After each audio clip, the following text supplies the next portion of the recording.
if I do. Covino and Rich. Are you ready? Honestly, how do I deal with you every day? Get ready. You heard all about it on the radio. Get ready. Whoa! Yeah! Holy mother nugget! And holy mother meatball! I'm the smartest man alive! You're so ridiculous. What? You're such a fool. Get out of here. Oh, I'm a disc jockey. What's a disc jockey? Turn it up. Here we go. Covino and Rich. Let's go! Let's go! Let's go! Let's go! Welcome to the show, action-packed hump day. Covino and Rich. We're just here to have fun. Just here to have fun, man. Welcome to the fun show. Here to have fun. All Covino about and the Rich. fun. Bringing the fun. That's Fun, what we fun, do. fun. Fun works. It's not just because we have great hair, as the article says. It's always cool when you wake up and there's a cool article about you. Fun, fun, fun. Fun, fun, fun. Till the daddy takes the T-bird away. I was going to say that. Here we go. You want to read the article? Catch Covino and Rich on Twitter. Everything at Covino and Rich. It's sports. It's entertainment. It's life. It's fun. Thank you guys for being here. Hey. Let's be rocking out. We're having so much fun, I can't contain myself. All the other So much shows. Fun, fun, fun. Eat Weekies for breakfast. Gabagool is right. Gabagool is right. In fact, I woke up this morning, got some gabagool, and then I went to my phone and I was like, ooh, they wrote a cool article about us, which is always I'm awesome. gonna have to read this bad boy. Here's the catch, though. The catch is they transcribed the actual interview. So, like, everything we said, they printed. Like, every ramble you went on and every little, like, thing that I joked about, they actually used. Oh damn. Scooby-Doo. Yeah. So every time I was like, Weekies, like gabagool, they put it in the article. Gabagool's week. Yeah, let me thank Jason Barrett and, of course, the No Show. Gabagool. Brian No of Fox Sports Radio and Barrett Media did the interview. Yeah. It's pretty cool, man, because Yeah. they talked about our career and our trajectory and how fun works. And that's why we're talking about all the fun that we bring. Yeah, the craziest thing about it, Covino's right. We're not used to being the ones that are interviewed. And you forget when you're talking to a reporter, because essentially that's who we were talking to, a sports reporter. It's not like, all right, leave that part out. All right, keep that part in. Like, they record what you say, and that's it. Like, if they want to quote you, fucking boom, there it is. There was a really funny line, though, that I did want to read for you. Something about us being awesome. It says, fun works. It's a big reason why Inside the NBA keeps stacking Emmys. It's partially why Peyton and Eli Manning receive stellar reviews for their Monday Night Football telecast. Not for me. For me, It says, it's also why Covino and Rich continue to grow. You don't end up on major platforms like SiriusXM, SNY, ESPN, and now Fox Sports Radio just because you have good hair. Although that doesn't hurt. You end up in those places because you have a formula that works. That formula is fun. by the way, So thank you again. this must be the ultimate compliment to you. This great sports writer saying that we have fun and we're cool. Brian No. And- No. And again, Barrett Sports Media, we appreciate Listen. it. And I hope you guys take a read when you're on the Yeah. turlet later on. Yeah, but I mean, Leave a comment. you're brushing past the fact that not only did this reporter give you props, Must have been blown away when he saw this bad he boy. complimented your hair, Yeah, he which was like- I feel like to you is probably means more. Yeah, it was cool. I wanted to see what pictures they used. By the way, they pulled out pictures I hadn't seen in a long time. Yeah, so I was like, oh, cool. By the way, you can't choose those things. Yeah, I know. By the way, it's like the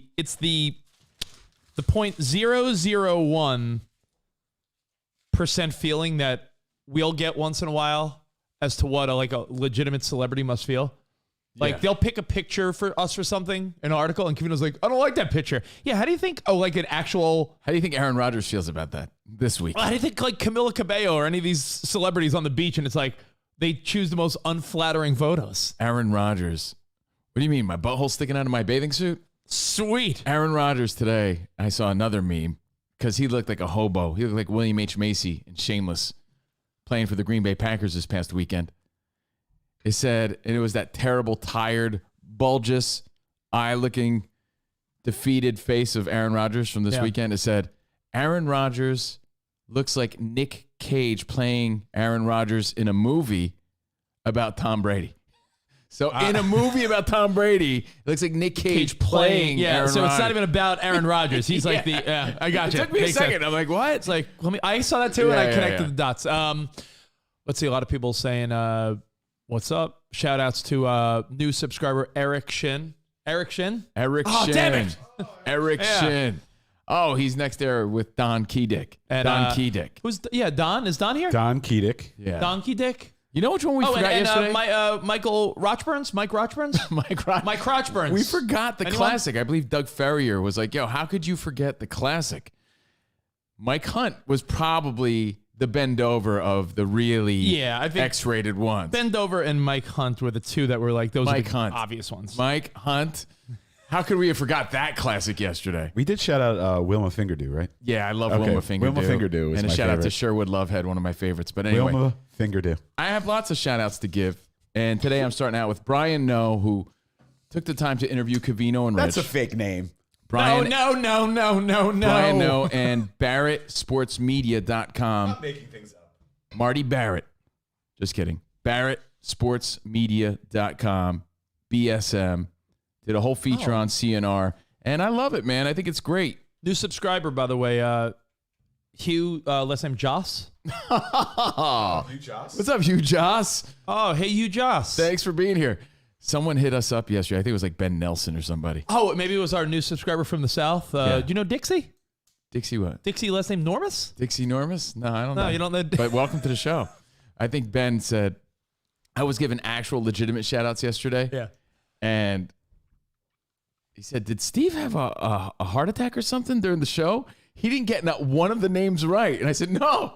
In all honesty, I was welcoming new subscribers yesterday. The names were just out of control. Like, they were the weakest, most hard to read names ever. So that's why you hear the same stupid names all the time. Donnie Pompadour, Weston Idaho. they're just what Covino can Easy to pronounce. say. You know, these other names I was trying to welcome to the show, I couldn't get them out. I'm like, I don't know how to say this. There was like 8 ways to possibly say these names. Why do you think Bill Jackson gets so many shout outs? Exactly. His So- name is Bill Jackson. Covino didn't- could say it. I didn't have a stroke on the show. I was just really trying to sound them out and say it right. I didn't pick the easiest names to shout out yesterday. But anyway, if you missed any of the shows, they live on Patreon. If you missed our Fox Sports Radio debut, we also posted the link on Patreon. Thank you guys for being part of this. Oh. New merch available. If you haven't gotten it yet, keep your chonies on. A lot of people are starting to get it and getting their emails, and it's coming in. Again, the initial boom of everybody ordering at once, it's a process. It takes a minute. It's print on demand. But after the initial boom, it's going to work the way it's supposed to. Just be patient. You're going to get your merchandise. We do appreciate it. Thank you guys so much. I know you work hard for your money. So hard for it, honey. So to buy stuff that says the stupid things that we say, like gabagool, Gabagool. it means a lot. Just be patient. You'll get it. I promise. Seymour Butts. Is that one of the originals? That's from Wes. Probably. Seymour Butts. I could see my mom laughing at that. Seymour Butts. Oh, Adam says, can you try his name? It's pretty easy. Adam Tryon. Or is it Adam Tryon? I don't know. Let me keep trying. Is it Tryon? I'm going to keep trying like Adam. Mauser, what's up? Lonnie. He gets a stiffy every time you say Lonnie 3000. Lonnie 3000, thank you. We had a little chat yesterday. Thanks for being part of this experience, a whole new chapter of Covino and Rich. You know, can't say it enough.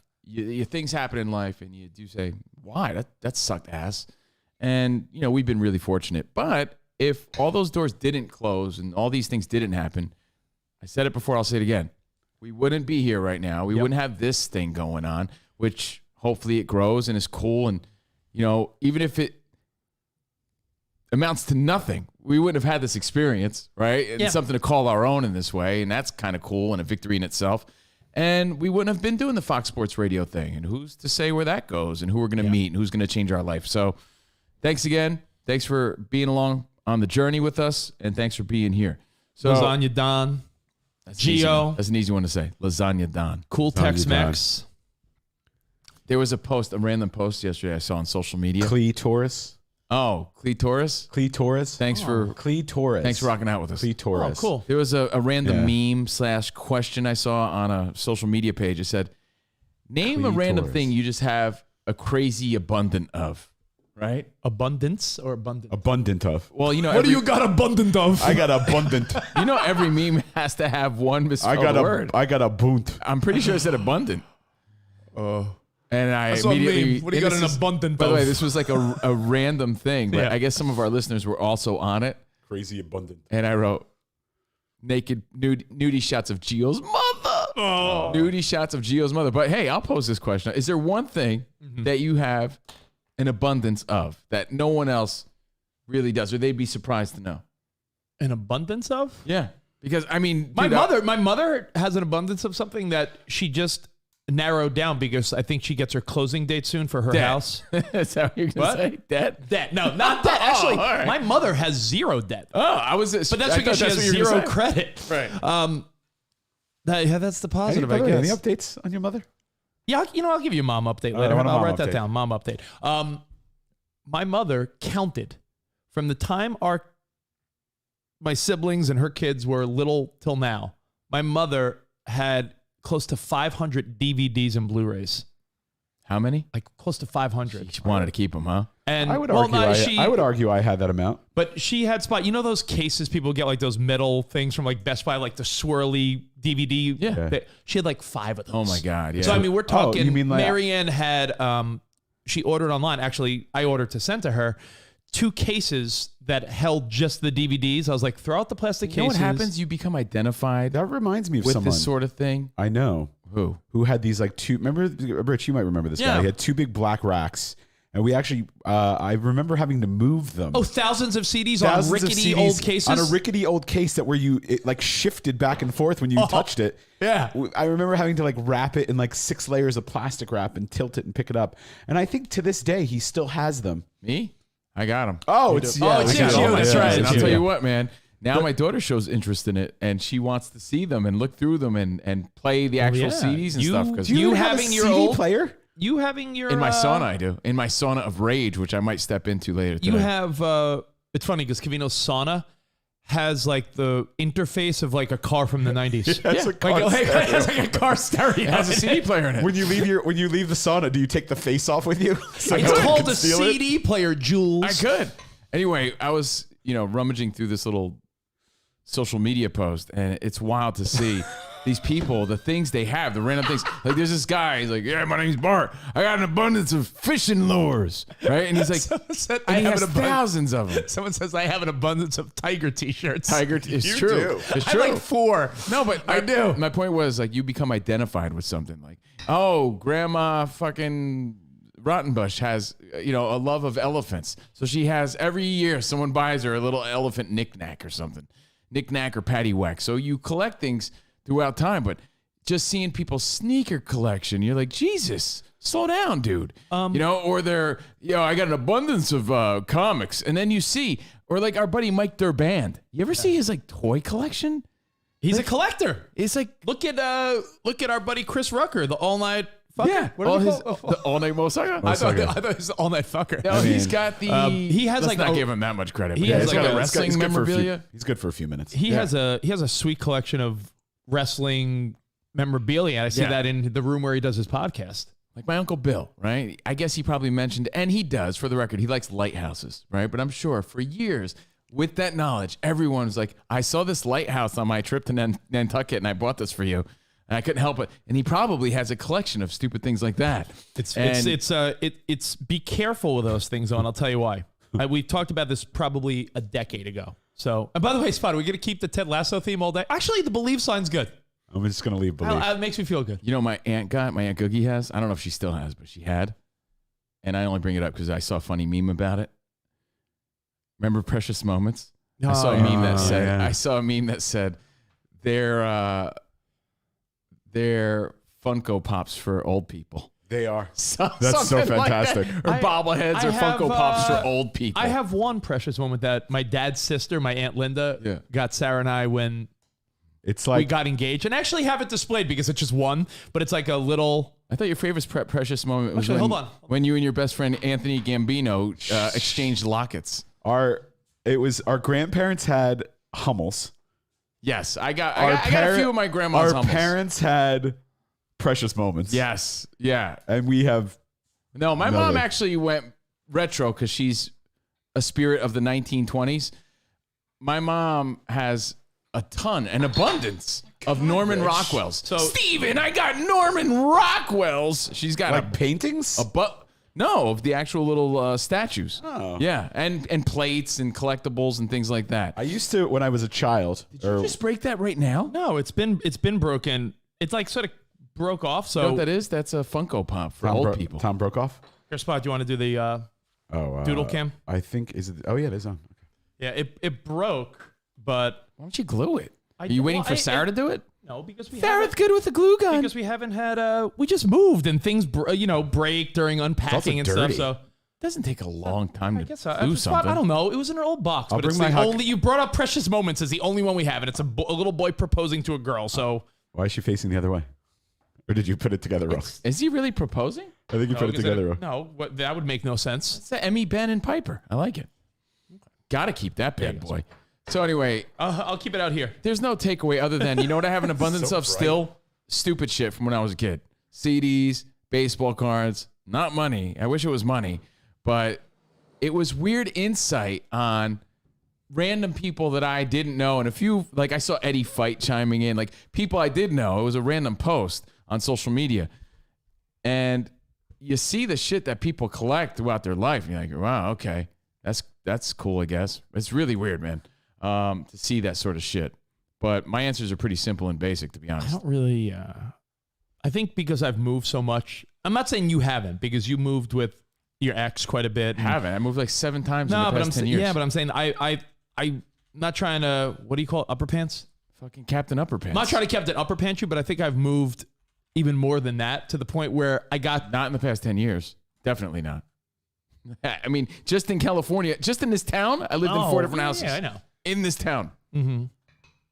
I'm saying I just know that I've lived as a grown up, out of college, probably 10 places. And because of that, I've, along the way, just start dropping things off. So I haven't had I don't have an abundant of anything, really. Sean, do you have an abundant of anything? I went through phases. So like I went through a keychain phase where I used to love keychains from different locations. I like that people would sweet give me- rabbit's foot you got. Thanks. Yeah. That's I went through a shot glass phase yeah, that's trash. when I was in my 20s. You don't need that. No. Hey, I got to be honest. When someone comes back and they're like, yo, I was in Greece. I bought this for you. Are you stoked? Or are you just like, yeah, what am I doing with this fucking thing? Now I have an abundance. I would argue I have an abundance of coffee mugs because now I drink a lot of coffee. mugs. And I like, That's a good one. I like certain coffee mugs. I had a lot of autographed baseballs. I do too. Yeah, That's a a lot good of one. those. I have honestly, I have a box in the other room, about Yeah, 25 it's like- baseballs that are all signed by mid-level players. Yeah. It's Like, fuck. Willie Randolph, Mookie Wilson. It's not like they're balls But signed they by mean legends. something to us, though. No, they mean something to us, Yeah. but I'm saying, like,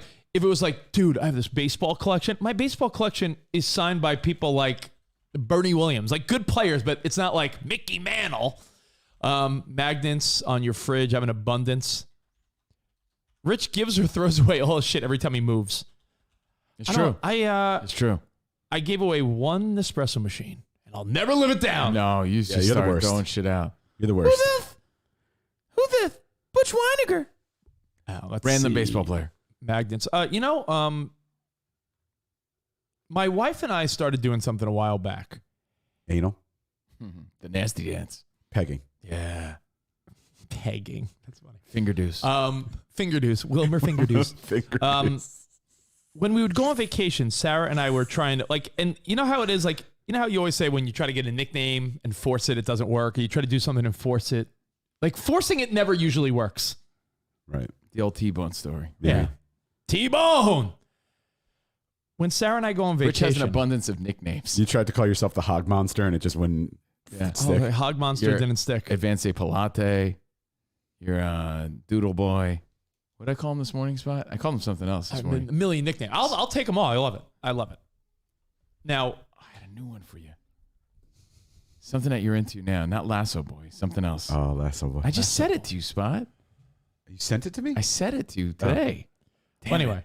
Sarah and I went on vacation, and Vacation boy. we said, what can we bring back? That's your name. What can we bring back and start a collection of? Because she said, That's a good- she goes, when I was a kid, every time my dad would go away, he would bring me back a keychain from whatever city he was at. Like if Dave Hoots was traveling. Yeah, you want to bring a little souvenir to Yeah. your kid. And he was like, so Sarah has like this big clump of like all these keychains connected to each other that her dad gave her, which is cute, right? Yeah. And she's like, well, when we go away, shouldn't we bring something back that's not absurdly like gaudy, Chlamydia. but at the same time, something you can remember it by? And like that magnets, then you start getting like Lynn said, a fridge full of fucking magnets. So we started buying picture frames from the place. Sarah wanted to do keychains. I'm like, but then what do you do with those? But then you have picture frames. Yeah, but isn't that the point? Like, if we have a picture frame and the picture frame is from Santorini, isn't it nice to have a Santorini frame and then a picture of us in that frame? If we go to San Francisco, a Golden Gate Bridge, like cheesy souvenir frame, but a picture of us in there, It's everyone's gonna have their own thing. Jordan likes to get an ornament. But you what know, we've from that done, place. that's but what sweet. we've done though is we have these frames, but never put pictures in it. I'm like, is that how we're going to decorate our house now though? Because we do have like frames from everywhere. Right. Yeah, it's If it doesn't hard. match, does it look gaudy It's then? hard to commit to something. Like I remember. It's just gonna be weird when you like go to Africa and you have this like Africa style My frame. friend went to Africa Right. and took amazing photos of like lions Right. and printed them out Gazelles. and has them in their home. No, I get the pictures. Remember They're when cool. our parents used to collect spoons? Yes. Spoons from different places they went. Yeah. Like I found a whole collection of spoons. Well, Andrew's like- saying we don't need to harp on Germany. it. It's just what I got from that article was like, again, how different everybody is and the random things that they became identified with along the way. Yeah, it's tough. Like, yeah, he likes pins. So he has a fucking million pins and now he's pin guy. Like we have you know, it's a weird thing. postcards from a lot of places because Kristen likes to just grab a postcard. We do have magnets. I don't know. Yeah. Like, and it's indicative of who that person is or where they're from. Like I bet you like Wes in Idaho has like a bullet collection. Like these are all my favorite, favorite shell cases. favorite shell cases. You know, like I'm serious because like, I would look at these people. This guy's got a big grizzly. He's like, these are all my fishing lures, and he had thousands of them. I'm like, damn. Well, We're hey, living different lives, but it's cool to see. try to make your collection not take up a lot of space. That's the thing. Yeah. That's a good key, and something that would perhaps you could display and it not be gaudy. Right? My fridge is covered with national park magnets. Yeah. It's cool. I see that, Joe. I So get is that mine. too. Yeah, I do get it. You do want to bring back something, right?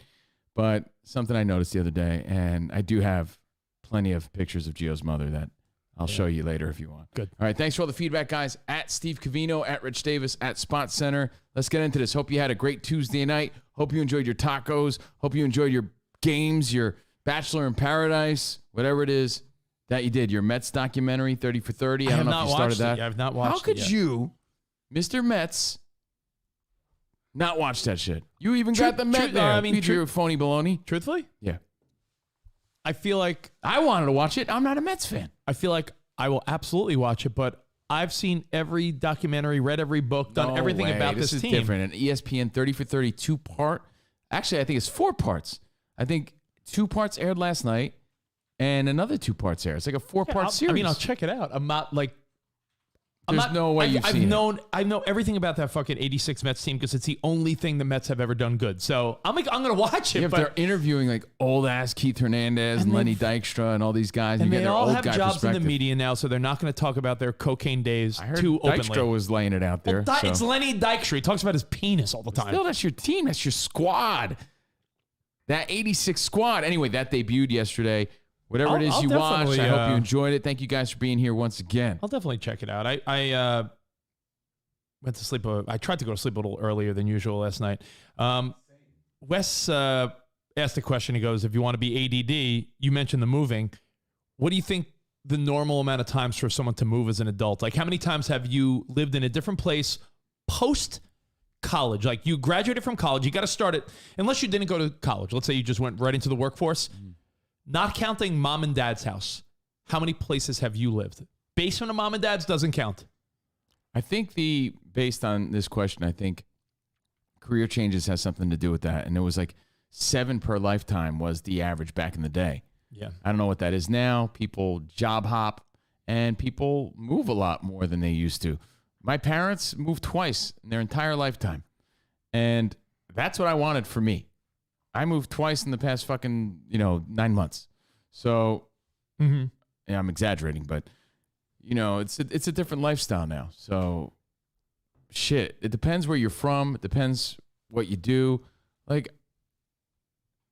we're New York, LA guys. You're moving around a lot more than the guy who's in the middle of the country, just fucking sort of, claiming his territory. Like, I guess this is my forever home. Yeah, somebody bought a house out of college because they could afford it. Right. In wherever.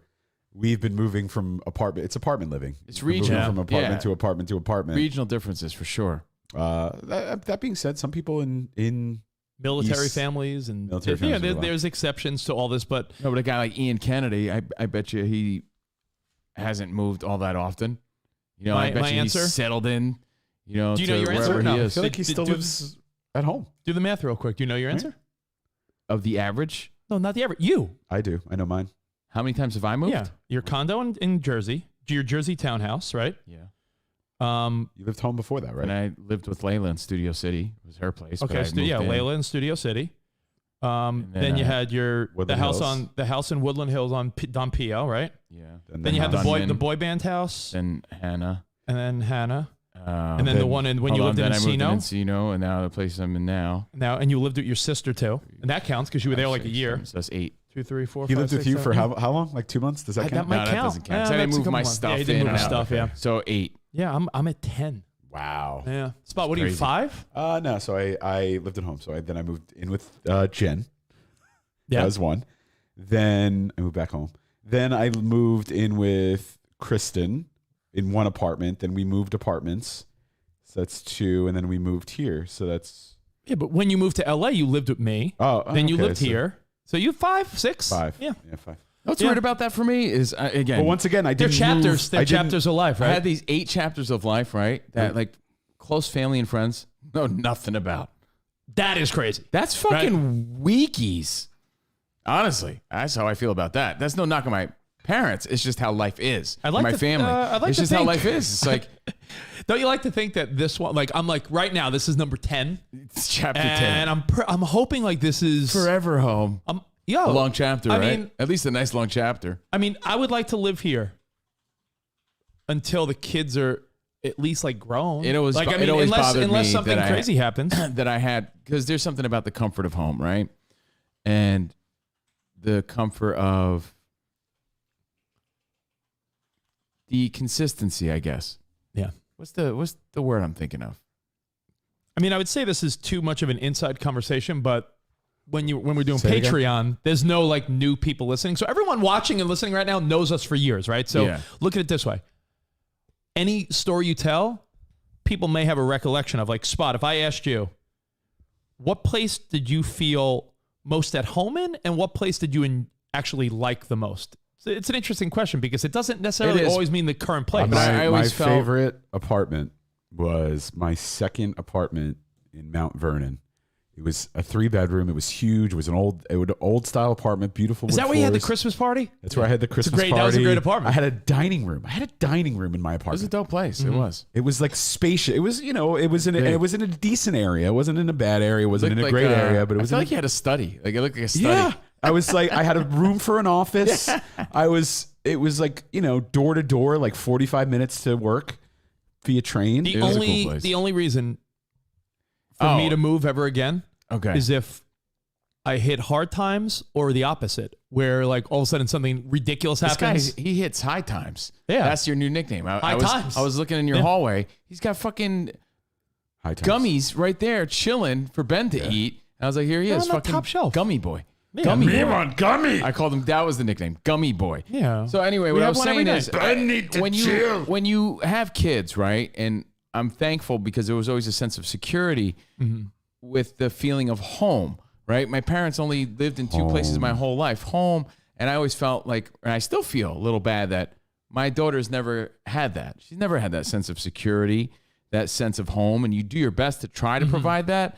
You know, and all her things in her bedroom is remain the same, but in different places every few years. I feel like my daughter's going to be 12. She's moved every 3 years. You know, so but you know what? That's what she knows. It's. I don't know. Yeah, that's kind of how my girlfriend Jordan grew up. Sounds like a dumb statement, but it's like, yeah, but when you know only what you know. True, but when you as the parent didn't grow up that way, you know, you feel a little guilty in some way because you want what you had for your kid. My kid has moved like fucking 3 or 4 times. Rich, Gabe asks a good question. Does your new house feel like a home yet? Interesting. I will give you a full answer to that. This house is not a home. But just to back up what I'm better off alone. the Cove said, what Covino said is interesting because I agree. Your kids will adjust to whatever life you give them, right? I agree. Like, I agree with that. you could have grown up poor and your kid could grow up like a little Buxton. They'll never know your life. Like, you even talk about how your girlfriend doesn't know the whole first half of your life. Like, Jordan looks at you as the guy that's been on radio and TV. She doesn't know the Covino that was working weekend overnights at K-Rock. So she'll know you, but she'll never know that full version. I'm lazy. I'm like, yo, I already put in all that work. Well, time to start putting in the work again. I did all that shit already. But the reality is what you give your kids has to, it really needs no tie to what you did, right? You do that because it makes sense to you. You're just projecting. You're just trying to, you're projecting or you're trying to duplicate your childhood on your kid. Like, it's the same sentiment of like, yeah, why don't you kids go out and play? Because from the time that's what you did. From the time I was 5 until the time I got back from college, that house that I grew up in, like, my family bought a house when I was 5, kindergarten. That was my house, my whole childhood. Broken home. So when I'm like, yeah, everyone's moving every 3 years, 5 years, 2 years. Sarah did. Sarah will go around New Braunfels and be like, well, we lived there for 3 years. I'm like, oh, that house right there? She goes, yeah, and then my family rented that house, and then we rented this house, and my parents bought that house. Like, Sarah's lived in like 4 different houses, like, growing up, but went to the same school district, just, you know, her parents were renting and moved around. And I know you're dancing around like there is no right or wrong. There's no right or wrong. But I think there is. I think there's a much nicer, old school feeling of having your fucking little house on the prairie. That's where you raise your family, and it's old school, but it's nice, and the kids come back because that's always sort of home, and it's that sense of security. And that's, you know, my parents' house in Union, New Jersey till this day. You know, home. And when you bounce around, you don't have that sense of home. You're just a fucking hobo, drifter, I know. That's wanderer. That's part of me hates. That's, yes, but you're very connected to your mom's house. Sarah. You still have it. Hey, babe. Sarah, how many times did you move as a kid? How many different houses did the Hoots family live in? I lived on 3 houses on the same street. 3 different houses on the same street. Like, Yeah. My childhood home is destroyed. oh, and by the way, that was sad. The last time we went back to New Braunfels, her childhood house had been like knocked down for new construction. Oh, really? And I was like, oh. Good old By the Hoots way. Highway. Yeah, Hoots Highway. They live on every street. That's what I was on gonna every house. That's what I was going to say.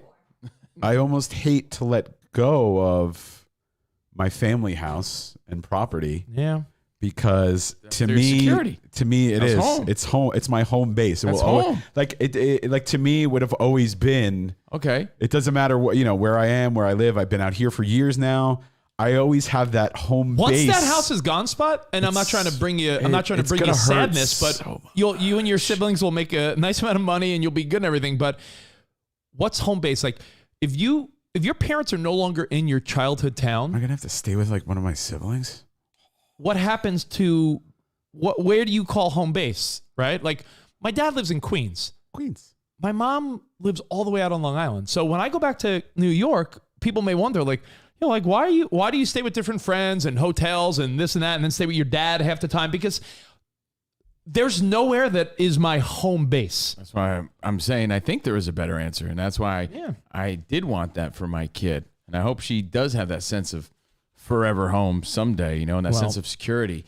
Because people do bounce around a lot now. But I do like the comforts of, that's home, you know, and it changes. Well, and it's different. It is like, different for like everybody. the same but- way you said kids used to go out and play, and now it's like you can't push that on kids now because their idea of fun is playing on TikTok.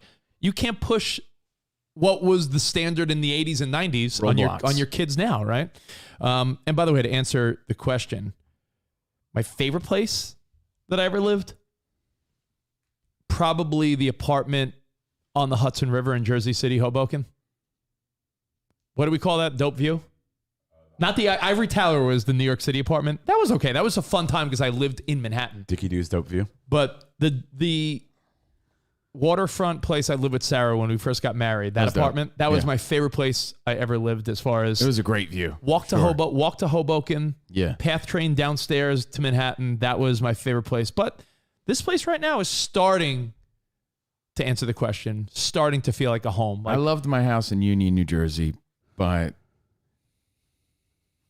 the place I loved the most was that place where I lived next to the Devil's Rejects. That was a really nice house. Oh, the Don Pio house? Yeah, it was a nice Spanish house. And you know what? It was small, but it had character and it was beautiful. I had recently had a little studio in the back up in the hill. It was fucking great. I had recently looked up that house because I was getting my haircut there, and I was waiting. Now. While I was waiting for that house, I was waiting to get a haircut, and we get our haircut like a couple miles from that house. So One of the oldest houses in LA. So I said, where did Covino live? Let me find that address.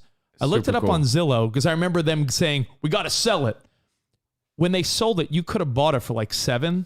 And now it's like $1 million. So you, in a couple of years, within 5 years, you would have made. At that time, I didn't have $7 to fucking put down, but yeah, that was a beautiful house. Everything felt right about it. It was really haunted, but I didn't mind. It was super charming, but when I looked at the square footage, I was like, it was a tiny house. Oh, it was small. It was 2 bedrooms. It was like, it was 2-bedroom, but you nice had your little property. It was nice. You had the little walk up to your studio area. It was beautiful. Yeah, that was a great house. Nice little Spanish style. I felt like it matched my vibe. It was like a little villa. Yeah, it was cool, man. It was like, welcome to my humble home.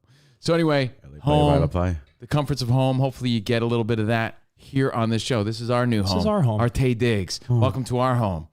We're friends. We're pals. I wonder if like the kitchen will be the final touch because like when your house is still not complete, it's hard. Like I feel like comfortable like chilling in the living room. We don't have bedroom furniture yet, and we don't have our island countertops in the kitchen because there's still COVID delays, right? Yeah. So our house is like 80% there. So maybe when the house is like 100% done, I'll feel like this is a home. I don't know. Maybe when I'm able to do some landscaping outside in the fall.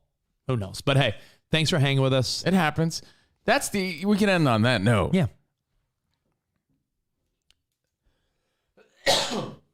Sorry. What note was that? I could be blue. I could be blessed. That was in my head all fucking day yesterday. Me too. No, it's just that, we're resilient, man. I've said it before. We'll say it one last time. You could live anywhere, guys. You really can. Yeah. And eventually it starts to feel like home. And eventually it just is something you go comfortable with. I mean, honestly, I've experienced that apartments and houses and places you dwell are like girlfriends. You feel like you're never going to find another one. And you do. And you do, and it's like, yeah, I like it. And you find the best. You're like, yeah, but this place was so perfect, and it was right next to that, and it was walking distance to this, and it had the view of here. It's never going to be the same. You move somewhere else, and it's like, oh, yeah, I like this. Do I really miss that? Not really. It was nice, but I'm on to the next chapter. I'm itching to move again. Yeah, I mean, but it really is very much like a relationship. You think, I'm never going to feel the same way. I'm never going to like it. This had the bathroom right there, and the bedroom was perfect. Everything fit. I had a spot for that. And then you move somewhere else, and it's just as nice, if not better. Like, what all you're the time, saying, every time. What he's saying makes so much sense because, Every time. I mean, I guess even if it's not true, in different parts of the country, feel that way. Maybe people are moving within the same small town, but like here, Covino, you move from Encino to Sherman Oaks. It's like a town away. It's a town away. But you're right. Something as simple as Covino is probably like, my chicken place is right there. I used to have my 7-Eleven where I get my protein bars are right there. Is that Pan Quantita? Yeah, I like Covino, a spot. That Mexican restaurant around the corner? Yeah, bro. Have you ever seen this when your phone gets spammed, but it actually has your phone ever actually said telemarketer? Like this is telling me not to answer. There's this here. But he's still within walking distance of a 7-Eleven, so he's okay. But what I was going to say was you start to think like, oh man, that's so convenient. But there's always another convenient thing. Like when I lived where you guys lived in Sherman Oaks, I'm like, the Ralph's was right up there. Everything was so close. But now it's just another, just a new place to go. You find your new places. Yeah. New routines, new adventures. Yeah. And But I do think there is something to be said about what Covino said, where eventually adjust. you want to settle down into a more permanent place. But we are so resilient. So many people listening and watching. Answer this question. Have lived what do you around the want for country. little Ben and Sarah? To grow up in the house that they love and they Yeah, feel man. comfortable in, and this is my bedroom, or like bouncing around from No, I house to want- house, apartment to apartment. I like Ben and Emmy to never have to Right. leave their friends and be like, well, I'm starting over again every couple of years in new schools. That would be a bummer, Yeah. But like I said, I don't plan on leaving unless I come into a shit ton of money or we hit hard times, and I don't anticipate either, unfortunately or fortunately. High times. Yeah. Fucking High times. pothead. High times. Big pothead, 40-year-old High habit. times. All right. So anyway, welcome to our Patreon. Is it called wouldn't pothead insinuate smoking pot? Gummy boy. Gummy boy. Call me Gummy Boy then. Gummy This boy. guy's Haribo. Gummy boy. Got Haribo habits. He's Gummy boy. bouncing here and there and everywhere. But like pothead would insinuate you smoke weed. Call me Gummy Boy. Gummy boy. All right, thank you. All right. Well, again, I hope all your teams won. The Yankees won. I'm excited. I was happy about that. They're in like a 3-way tie. You know this, right? With the Red Sox and the Blue Jays. Really? Yeah. After all this time. And there's like, 15, 16 games left? Not a whole lot of games left. So even the casual fan could say, oh, okay. Holy so shit, every yeah. game matters. Every game matters. Tampa Bay Rays dominating. They're winning the AL East. I don't expect you to care. They're like 9 games up. But when it comes to the wild card, Yankees in a 3-way. Yeah, tie. now it's getting interesting because the central set, you got the White Sox, and out west, the Dodgers you clinched yesterday. most likely got Houston. So I'm talking American League. So Yeah. you got Houston, the White Sox, and the Rays.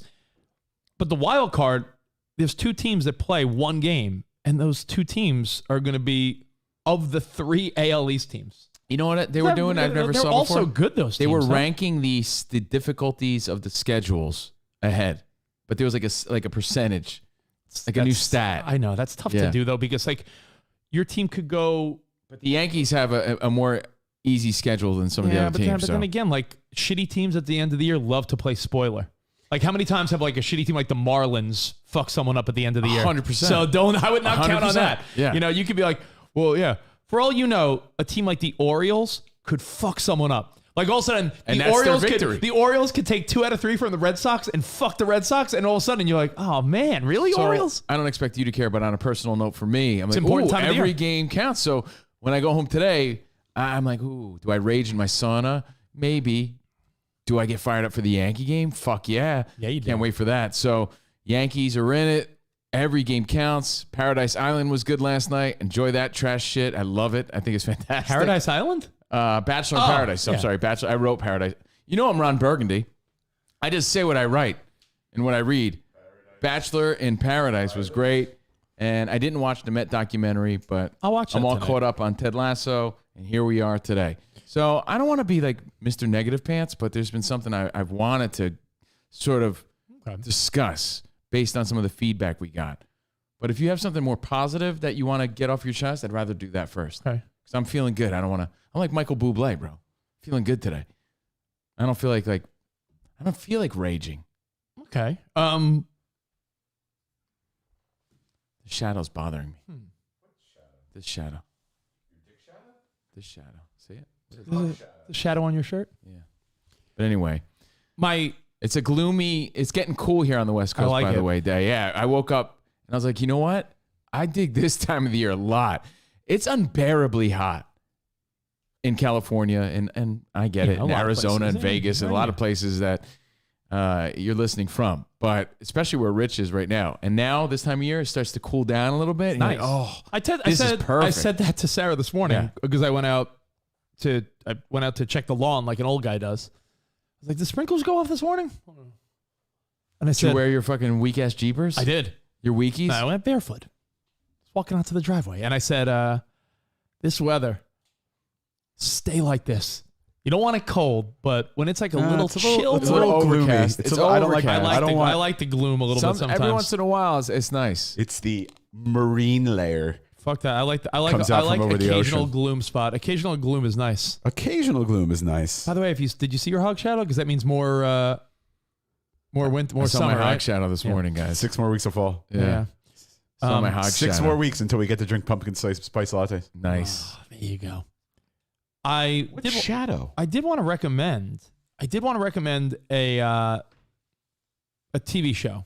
Yeah, let's hear it. Slight recommendation. I'm not going to give it the old Dickie Doo, 5 Camel Nuts. I'm not giving it the Ted Lasso morning show, The Handmaid's Tale, Game of Thrones type of thumbs up.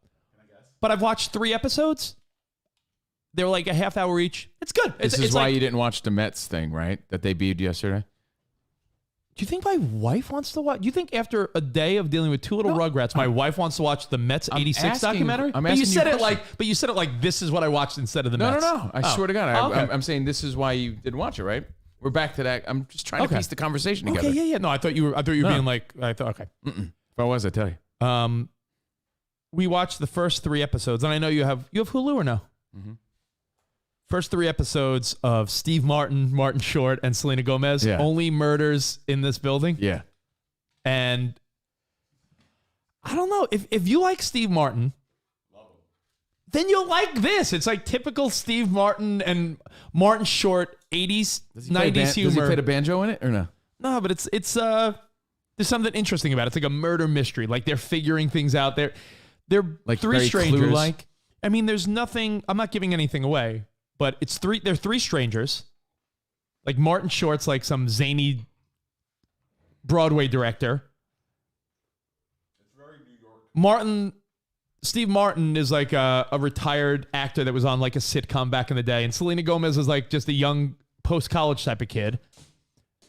And they all have a vested interest in like a crime that happened in their building, so they start a crime podcast. It's like fun and stupid all at the same time. I think it's worth the watch if you're looking for something light to watch with like you and Jordan, and you've already watched Ted Lasso. It's light. I like it. I thought it was good. I'm trying to remember the last show we vibed on. That's Together? not reality based, like Naked and Afraid or Bachelor in Paradise. Like or you and something I? That. No, her and I. I can't even think of the last like regular show That you and Jordan we both vibed agreed on. Yeah, that we both agreed on. She tried Ted Lasso. She didn't like it.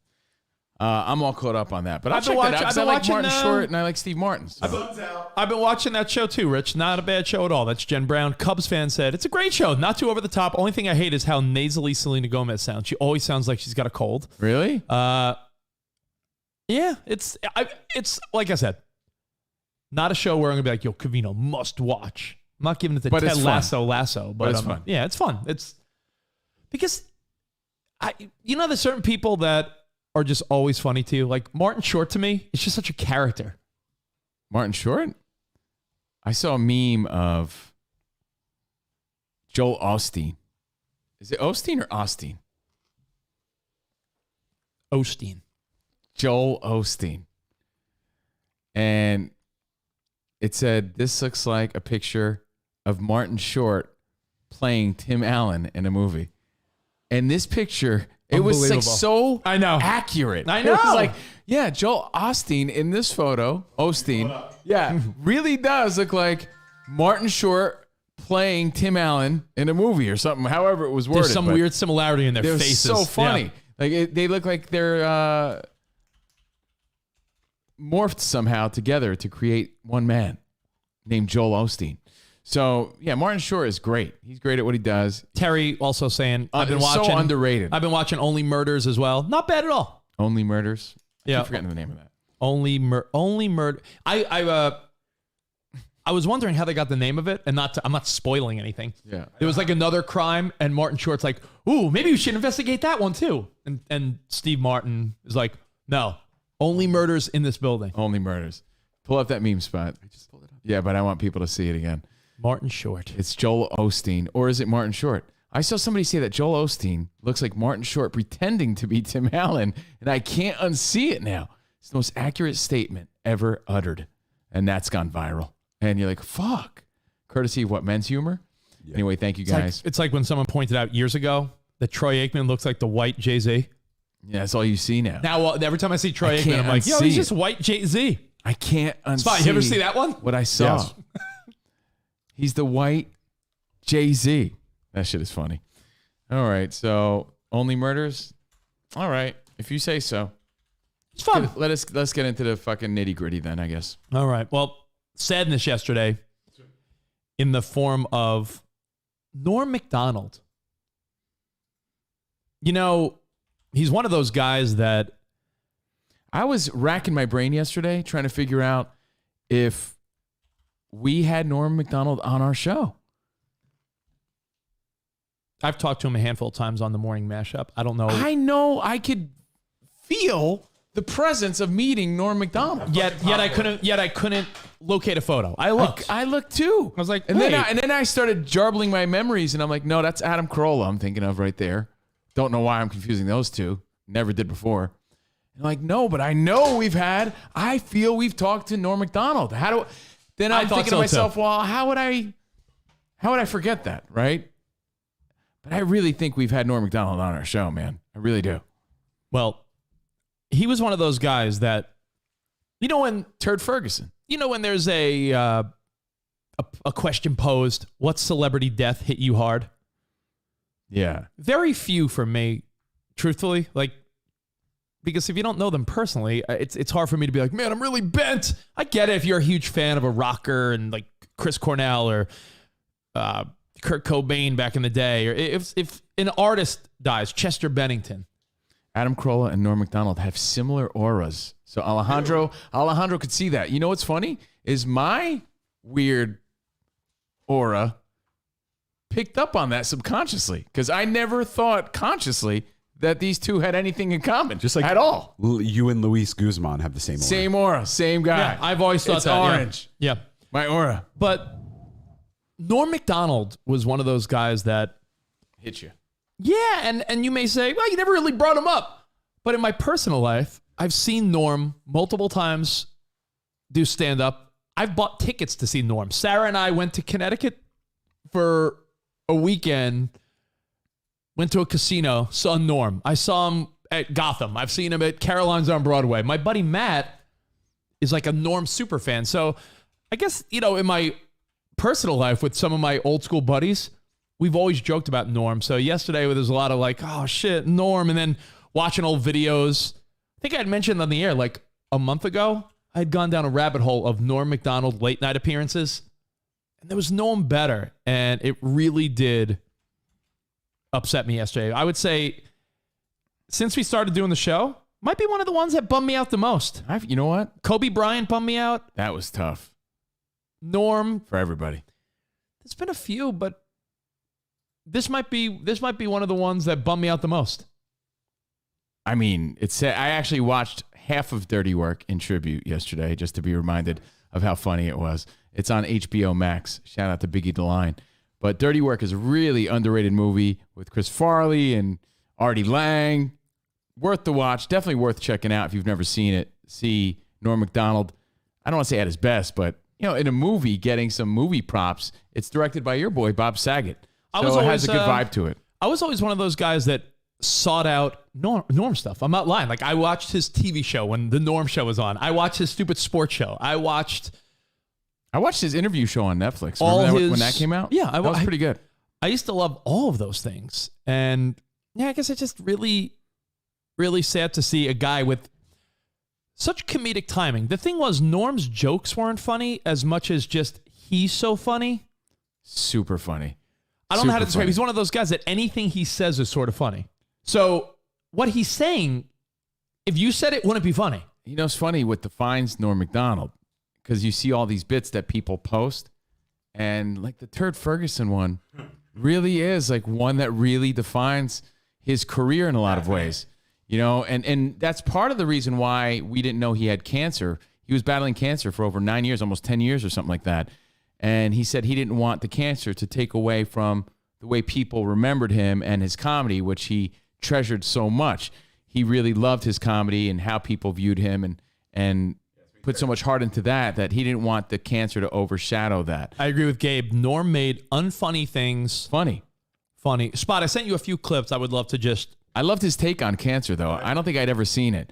But he was saying he hates how when people die in their obituary, it says that, they had a battle with cancer. They lost their battle with cancer. He's saying that's not fair.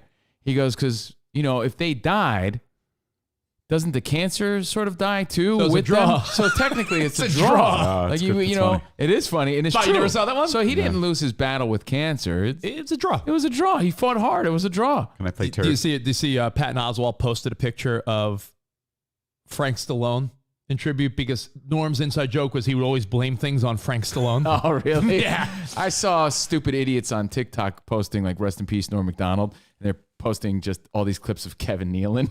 I mean, it's dumb, but hey, in comedy, I bet you Norm Macdonald would have got a good little chuckle out of that. Right. So If you can, play a couple of the clips I sent you because I tried to narrow down just a couple that might be relevant for us. Can I play Turd Ferguson? Please play Turd I Ferguson. mean, it's legendary. It really is. Reynolds in a commanding lead with $14.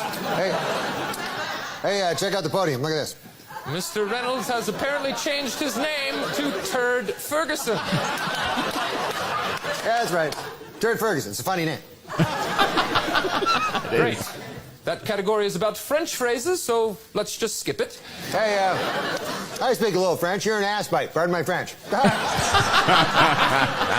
My name's French. Yeah, well, who gives a damn? Moving on. And as for Reynolds, Turd Yeah, what do you want? Ferguson, the classic Jeopardy bit on SNL, Will Ferrell, Jimmy Fallon. he tells a joke Yeah. on Conan that I won't even subject you guys to. Have you ever heard Norm do the moth joke? The moth joke. I mean, I've seen a lot of Norm. I don't know. that I one. didn't send like it to you, I said, Spot, I did but- see some things I had never seen before. I think the funniest, and I've passed this around for years with friends, but the funniest Norm Macdonald late night bit was when he was on Conan back in the day. And one of the women from Melrose Place was the other guest. Right. Have you seen this one? I'm not sure. I've seen a lot. It's one of the funniest things. Norm You mean- can't resist. The girl, Courtney Thorne Smith. Courtney Thorne Smith, is leaving Melrose Place. Yeah. And her next project is a movie with Carrot Top. Okay. And Norm Macdonald can't resist. Okay, Just okay. watch this clip. It might be the best late night moment for Conan. Okay. Wait a minute. She left Melrose Place to do a movie with Carrot Top? That's where I'm going, my friend. This begs the question now, why a movie with Carrot Top? Why a movie with Carrot Top? I mean, no, I don't know much about Carrot Top, you know? I don't know much about him. I'm a little jealous because he's a red-haired comedian, and I felt like maybe you'd do a movie with me first, then move on to Carrot Top, then to Ralph Mal from Happy Days. You know, it's sort of the three. There's an order gets good, though, in watch. which you do movies with the redheads. What's he like, first of all? He's extraordinarily sweet. Nice guy. He really is. And he worked very hard and he was adorable. And he worked with a lot of props and stuff, too, right? Not in the movie. Oh, in the movie they took his props away? They took his props away. That's a bad time to suddenly take away everything you know about comedy. You know, you've been using props now all your life for comedy. Now we're going to take them away when you make your first movie. Was he okay, though, with it? He was cool? He was great. He did a wonderful job. Do you have a scene where you and him embrace? Yeah, lots of making out. Oh, for God's sake. It's a long skip, but keep. Nothing but making out. Norm saves it, It's obviously. like 9.5 weeks, but Carrot Top. we were doing. Wow! I gotta check out that movie. Is it called 9.5 Seconds?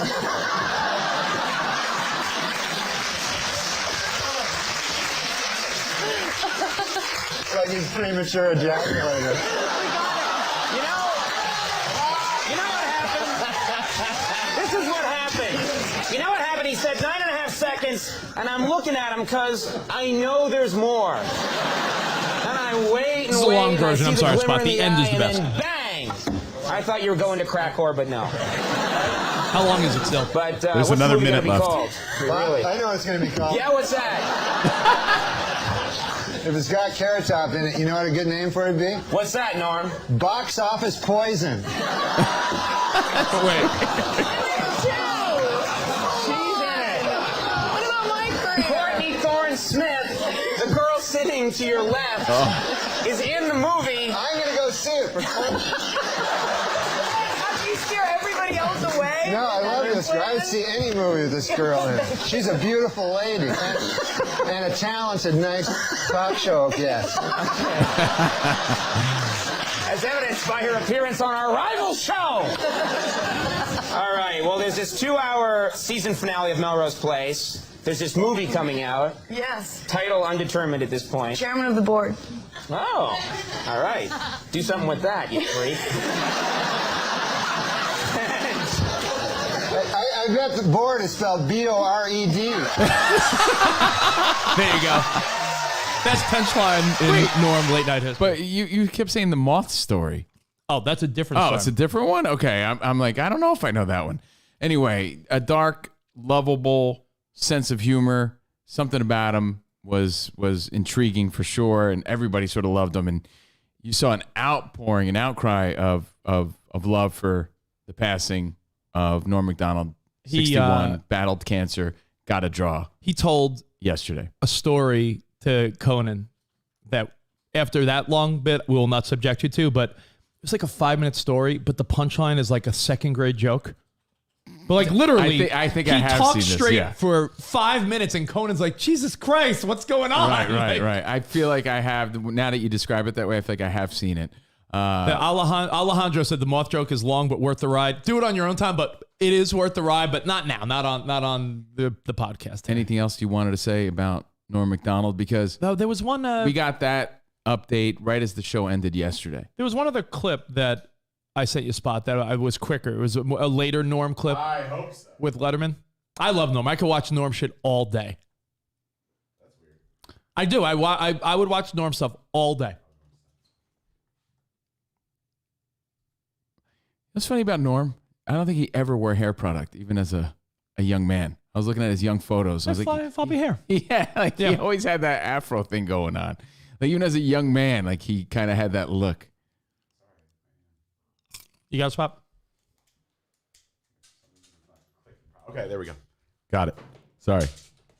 Popcorn and Stop Norm. eating popcorn. All right, this is my last. Stop eating the popcorn. This is my last popcorn handful. Stop eating the popcorn so I can eat it. You ready? Yeah. Okay. When I have my funeral, you know? Yeah. And you know, most of these funerals, crying and sad and everything like that. And that's what I like, you know? I don't want, I've heard of other ones. Let's have a party. Whoa. No party. There'll be a lot of party days later. But right now, I'm dead. I mean, you know, people should be talking, crying. When I have my... He just had a style of humor that, to me, so different than everybody else. 100%. Can't debate Unique. that. That's why, right? yeah, super unique. I think it was an acquired sort of thing, though, for sure. And I think he'll go down in history as of now as the greatest anchor on SNL, for sure, for the news desk. His most famous line as a Weekend Update anchor? You remember what that was? No. When he throws a picture of OJ up and he goes, "This just in, apparently murder in California is now legal." And he got in major trouble for that. Really? Yeah. For a while, you know, I always imagined Dennis Miller. He's my go-to at the news desk growing up. I never liked Dennis Miller. Norm to me, and Norm and Kevin Nealon were the two that I thought were best. By the way, Spot said, don't start thinking about me. He says I'm the jinx, because I was just thinking, and everyone has this thought process. I'm no more special than anybody. I was just thinking about Norm like on Monday, because I was thinking about Monday Night Football, the broadcast. I was thinking about Dennis Miller, and then I started thinking about Norm Macdonald. I was like, oh, I haven't seen him in a minute. So I think about Norm Macdonald. And sure enough, and we all have that weird sort of, I just saw that guy. Oh, yeah. I was just thinking about him. It really was because of Monday Night Football. Dennis Miller hosted Monday Night Football for a minute. I started thinking of Norm Macdonald for some reason, the news desk, and then he died yesterday. So that was fucking weird. Bummer. Yeah, it is a bummer. So thank you guys for hanging out with us. Rich was a huge fan, still is, of Norm Macdonald. Honestly, I really didn't know that. I knew you liked him. I didn't know. No, I mean, I'd seen him. In I'd 16 seen him, plus years, yeah. I didn't know he was like as seen big him, of a fan as he is. Did you, Spot? Well, I knew he was a fan. You know what it is? It's one of those things that it's when it's an inside joke with you and your old school buds. Yeah. Doesn't really translate when I'm making those jokes with you guys, you know? Yeah, but like Norm Macdonald. Yeah, but he was one of those guys that I went out of my way to go see. Like, remember when like we'd have Chris Mazzilli at Gotham or our buddy Greg Charles at Caroline's bring comedians up? You'd use your connections? That would be the only time. It was for Norm and Sebastian were the only times I reached out. Was like, yo, can you hook me up this weekend with a couple of my buddies? So, yeah, Norm was one of those guys, man. Jonesy says, Kevin Nealon, Norm Macdonald, then Spade, top 3 anchors for the SNL news desk. Spade wasn't an anchor. I don't remember him. No, he was never an guest. anchor, just He was always a contributor, yeah. It was Norm's bit also about the only people that worry him are Germans. Another classic Norm bit. Like just David Hasselhoff. look up a bunch of Norm best stuff today, and you'll just start cracking up. He really is that great. P10 says, the story is that SNL told him to stop with the OJ talk, so he increased it by 100%. Yeah. That sounds like a Norm thing to do for sure. And like I said, if you've never seen Dirty Work, it's definitely worth the watch. It's so fucking stupid. Check it out. And of course, his legendary scenes in Billy Madison and, you know, just his comedy and SNL and his moments will always be remembered. So again, because we didn't get to talk about it yesterday, it's all over social media yesterday, and we acknowledge it today. How's the popcorn? All right, That's good. My last can't piece. like resist. I'm putting it away. Spot, put it up here. Oh, sorry, I didn't mean to leave it up there. Weekies, You should have some. sense of security. All right, All right. all right. So our buddy Jason Brown. Hold on, you want to say hi to Black Adam? All right, Black Yeah, Adam. I do want to say hi to Black Adam. What's up, Black Adam? Hey, what's going on, gentlemen? What it do? What up, man? What's up? Okay. Before I say what I gotta say, but don't forget, Norm. He was on the middle. He was like the uncle on the middle. Y'all remember that show? Yeah. Malcolm in the Middle? Yeah, Or the I'm middle? Not just saying, the middle. yeah, Not, put it out not there. Malcolm in the middle. Yeah. But look, so yesterday I let my mother watch y'all show. Uh-oh. Okay. And? And she said that, Rich, you are a cute little white boy. Oh, That's yeah. her exact word. Got a cute little white boy. All right. It's because she don't know you. You're a cute little white boy. That's what she said. You know, she's 70 years old. She said, Spot, she like his beard and arms. She likes your Oh, beard beard and and arms. arms. Yeah. Yeah, and then she said, Covino, she wants to see you with your shirt off. Go for it. Wants to Got see puffy nipples. You can tell her that. yeah. Give the people what they want. Give her I'll send her a Hey, picture and I'll look, autograph look. it. Hey, y'all live streaming. Take Autograph. your shirt off and flex your nipples. Terry Crews on their ass, and then I'm going to show my mama. I'm gonna, like this. Yeah, I'm gonna make him dance like Terry Crews. That's funny, man. It's funny to expose your parents to some shit that you like, but you're not sure how they're gonna feel about it. You know what I mean? That's funny. Yeah. Thank you, man. Thanks for Yeah, sharing. you know, hey, look, she do edibles, so yeah, she like y'all show. So she likes y'all have a blessed day, Nice. sir. Hey, thank you so much, man. Thank you, Black Adam, chiming in. You guys should talk about edibles, Rich. Edible every day, man. I just stocked up Gummy yesterday. boy. I just stocked up yesterday. Every day. Every Gummy day. boy. Every day. Every day. It's part of the routine, man. It's nice. It's nice. There's nothing unhealthy about it. So it's to me, it's just a nice chill thing every night. But I just feel like it's like if you're relying on it, Not relying on it, just feels good. It feels nice to take the edge off. like every once in a while I'll pop a melatonin. Melatonin? Richie's is melatonin. Melatonin. I don't think there's that much difference. By the way, I have to pee But, really like- bad. Give me one Yeah, second. go for it. Keep We're gonna talk about you.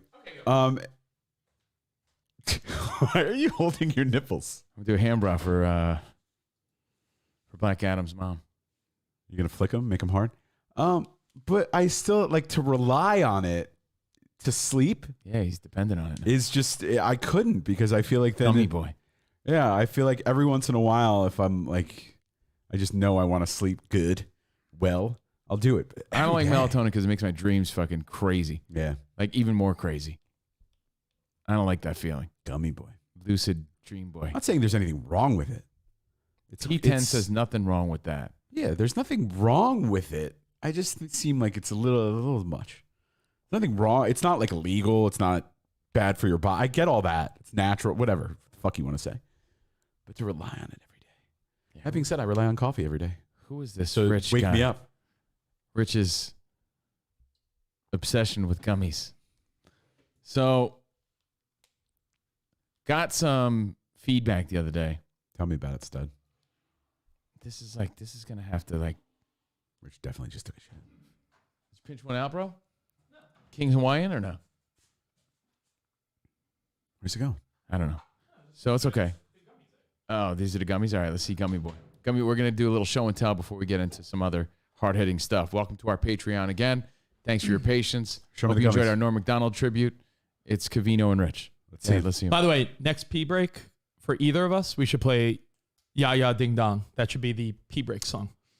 But no, this is these are the ones that I've been having for a while now. That looks like a container of soap. The brand is Wild. W-Y-L-D. It's like you got like something you got at Avon. Yeah, it looks like a fucking face cream. Here, give me the zoom cam spot. Oh, watching. Yeah. Oh, good. That's pretty good. To the yeah. Don't stop moving it. You don't have to move it. He likes to move it. Huckleberry. I'll be your Huckleberry. Yeah, no, they are, made with real fruit and natural flavors. Oh, it's natural. Yeah, what does that say? 10 milligrams of yeah, THC 10. per 10. gummy. They're 10. So Sarah and I take a gummy. Sarah too? She's the one that's every night. She's the one You've that's got like, her hooked. Yeah, you guys I are got her degenerates. hooked. Yeah. Every night, Sarah's like, I poured you. We pour a drink and we pour What kind of drink? The little weed infused sodas. So you're having weed drinks and gummies? Yeah, every night. It's like part of our little cool down routine. Teach his own, prove alone. Yeah. Maybe everybody's doing it. I understand. Well, I would think she would just be like naturally exhausted. No, we take one gummy, and we split a soda. So it's like the daily. It's like how our many daily milligrams ritual. a night is that? So that's 10 milligram per gummy. I think each soda has maybe like 10 or so. So yeah, it's probably like 10 to 20. It's hot as fancy in LA. Yeah, it's all just THC infused stuff. So it's not like smoking weed. He calls you the head, by the way. Jeff the Jerkman says the head is officially a burnout pothead addict. Could I delete? How do I block him? Jeff the Jerkman? You just go into delete yourself from the group chat. You can do that. Can I do that? Yeah. You're like the Rogan of weed. I'm Key says, put all this stuff in your body. Addiction. Weed every day. Gabby's like, weed every day? Yeah, every day. Yeah, I think you're developing a dependency. I do. No, I even mean, if it's ritual, it becomes like habit forming, and that. How's it I'm not saying different? it's dangerous, but it's no different than wine or a cocktail. I don't have In wine fact, or a if cocktail anything, every night. it's healthier. Each his own. Like once a week. Like I would say like once a week on like a Thursday or Friday. It's nice to unwind with a drink, although I haven't had drinks in a while. But like every night, if I were to say to you, "Oh yeah, I had a drink last night. I have a drink every night." This is healthier than alcohol. This is doing no damage to your liver. A glass of wine is good for your circulatory system. If you had a glass of wine every night, I would say, oh, he has a glass of wine every night. It's a bit much. I don't think so at all. I think it's natural. I think it's interesting. How about that? Yeah. I think it's interesting. That's why I'm not saying that's why every night. It's not every night you feel the need to escape into this like. It's not escape. It's to cool down. Rich. Yeah. To cool down. What are you, a fucking hot engine? I don't know what that means. I don't smoke because I don't want to do damage to my lungs, and I don't want to smoke because of the residual effects. It's not about the fact that it's like all natural. Blah, blah, blah, blah. We get that. I understand that. I understand that it's not detrimental to your body. Okay. I just feel like the need for a downer to relax every day just to go to sleep sounds like a problem. It's not to go to sleep. It's to cool down after a day of chaos. That's like taking a downer to go to sleep. I tried those Kinky Blender, but I didn't really love them. The Indica drops. They have drops that you put under your tongue. More just natural drops. Yeah. I couldn't get with it. It's all fun and games. Do you feel like you're dying? Like what's going to happen when the half a soda and one gummy doesn't cut it anymore? Bree says, you take a little more then. Bree says she takes sativa gummies every morning to keep focused. She's going to be down in a container of gummies every night. It's legal and Rich does it, so it's okay. Otherwise, I think he'd be the first guy to be judging that. You're good, Rich. It's medicinal. I mean, yeah, people are ripping bongs everywhere. I mean, ripping bongs? Yeah, that's according to Kenneth. Did you just use the phrase ripping bongs? He's right, but like, I think, like, who are you? All the people I knew did that sort of grew out of it a little bit. When you go to the weed store, do you see who's in there? I don't go to the Did you just say ripping bongs? I can't get over that. I quoted Kenneth on our feedback. I didn't say ripping bongs. You know who rips bongs? The guys that I play softball with Saturday morning at 10 a.m. They're ripping bongs. Let me tell you something. Yeah. Last night, I taught yoga. I taught yoga for an hour, very active. And then after that, I took the hot class, the really hot yoga class. I came home. Is that where you wear the thong? Yes, really hot. Is that where people only wear thongs and nipple pasties? Honestly, no, it's just called hot yoga. It's just called hot yoga until Spot comes in with his thong. It's super And then hot. it's back to yoga. Honestly, I wish I could do it like in my underwear. You know what? I might start. I'm thinking about starting to do yoga like topless. Let me tell you, because it gets hot in that when I went room. to Spot's yoga and that class, wasn't even the hot class. I keep it cool in my classes. I've been to Spot's yoga class a handful of times just to support him and he's really good at what he does. Like Spot's fucking really, honestly, I bust his balls, but he's really a good teacher. Thanks, buddy. That room, Steve. Not even the hot yoga, is a fucking 100-degree room. I laughed because when I went in there the first time, remember I told you like 3 of the guys had shirts off and I'm like, who are these fucking dopes? 10 minutes in, I was drenched. I took my shirt off and I felt like all weird about it. But hot yoga, Spot, if you started doing it in just your undies, there's a guy that came to Spot's class and he was wearing tighty whities and nothing else. There's an older guy. Francisco. This older really nice guy. This older thin guy comes into Spot's class. He's wearing sweaty tighty whities, nothing else. Francisco. Oh, Francisco. But yeah, like I came home and I felt like my couch was like wrapping its arms around me and sucking my body into it. I didn't need anything else. You need something like active and something to like naturally release your energy. I just think it goes to show you that he has become, it's ritual. He's so caught up in a hectic scenario with these 2 little rugrats. Yeah. Right? That when he finally gets them to bed, he feels like he earned this too. Like, it's not like I take it throughout the day. I get that. I mean, maybe I'll take it throughout the day too. I don't know. It's don't lose your edge. It really is. Like, we've been brainwashed to think that marijuana is a bad thing. No, I'm saying in general, though, in society, right? And now you're realizing state by state, like, you know what it's like? It's like... if you told me, Rich... It's like gambling, right? Gambling was considered wrong. Then all of a sudden, state by state legalized it. Now Fox, CBS, NBC is like, here's our gambling apps. So it was bad until it's good? If you follow? It's not about it being bad, but if you told me I need a drink at the end of every night to go to sleep, and don't say it's not to go to sleep. You said you're cooling I think I down. do. I just don't do it. I choose not to because I feel like it's not I right. would like one why would every you not? night because I try to practice some sort of discipline in my life. Discipline for what, though? What do you do? Because then what am I looking forward to on the weekend? Yeah, like but every night is just like if I had pizza every night, I'd be a lot happier. Yeah, but pizza would make you fat every night. If you have pizza every night, not if I was counteracting it with give me the negative, activity. and then I'll say drinking every night would make you what? That's not good for your liver. Hard alcohol is not good for your liver. I just don't think it's good to depend but then on tell anything. me. But tell me. But I don't care either way. I know, but what I'm saying is, shove them up your ass. Give me the negative, and then I'll say, well, that's a good point. Alcohol. I'm not bad a for weed. your I liver. didn't go to weed college. I don't know. I'm not the expert. No, but I'm saying smoking weed bad for your lungs. Let me reiterate what Andrew Hart says. Yeah, we're not talking about the fact that marijuana is okay, and the fact that you're taking a gummy so you're not inhaling or damaging your lungs. Yeah, it's the habitual need for a downer, and you become addicted to the ritual. Everyone's agreeing go with to me. sleep. Yo. Do you see the difference? Yeah. Everyone's agreeing with me. But Gabe did say Francisco is life goals. Your old guy that just goes to do yoga in his undies. Francisco. He's such a nice guy. He invited me out to dinner once after class. He's like, I'm going with my family. Was he going to wear clothes? Come to dinner. Yeah, he wants to rip bongs with you. Ripping bongs. Ripping bongs. I can't get over that. Bongs. I mean, it's not like I'm ripping bongs every day. In Rich's defense, that's what it's called. I mean, that's ripping the term, right? Ripping bongs. Hey, what do you think the Vatos Locos that I play softball with do Saturday mornings at 10 a.m.? Ripping bongs. They're ripping bongs in between innings. I'm like, what are you guys doing? You delinquents? Psychological addiction. Kevin Perkins is right. I've had a lot of buddies go to rehab because of that, like 100%, because they become dependent on the psychological addiction and ritual of it's the dependency of doing this and couldn't sleep on their own. No, Andrew, I just want to know give me the negative, and then I could say, well, that's a good debate. But like, there's zero negative attributes of taking an edible every night. Health-wise, no.